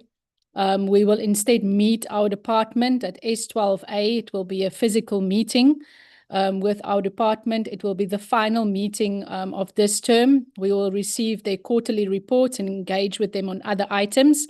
The next day is the sanitary colloquium at the Good Hope Chamber, and you are requested again, honourable members, to indicate your availability. I will then report back as soon as it is possible to give you a way forward and also to share with you the new proposed guidelines or timeframes in terms of us completing the work. And as Dr.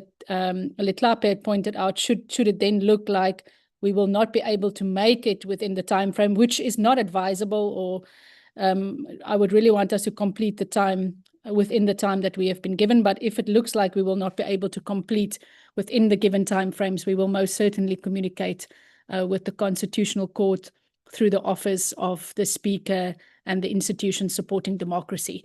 Colleagues, that brings us to the end of our meeting. Thank you for your engagement this morning. I appreciate the fact that each member that was on the platform engaged with both presentations or both topics this morning. So I wish you well, travel safely, colleagues, and we will see each other in the dome later. This meeting is now adjourned. Thank you, Chair. Long live the chair. Long live the chair.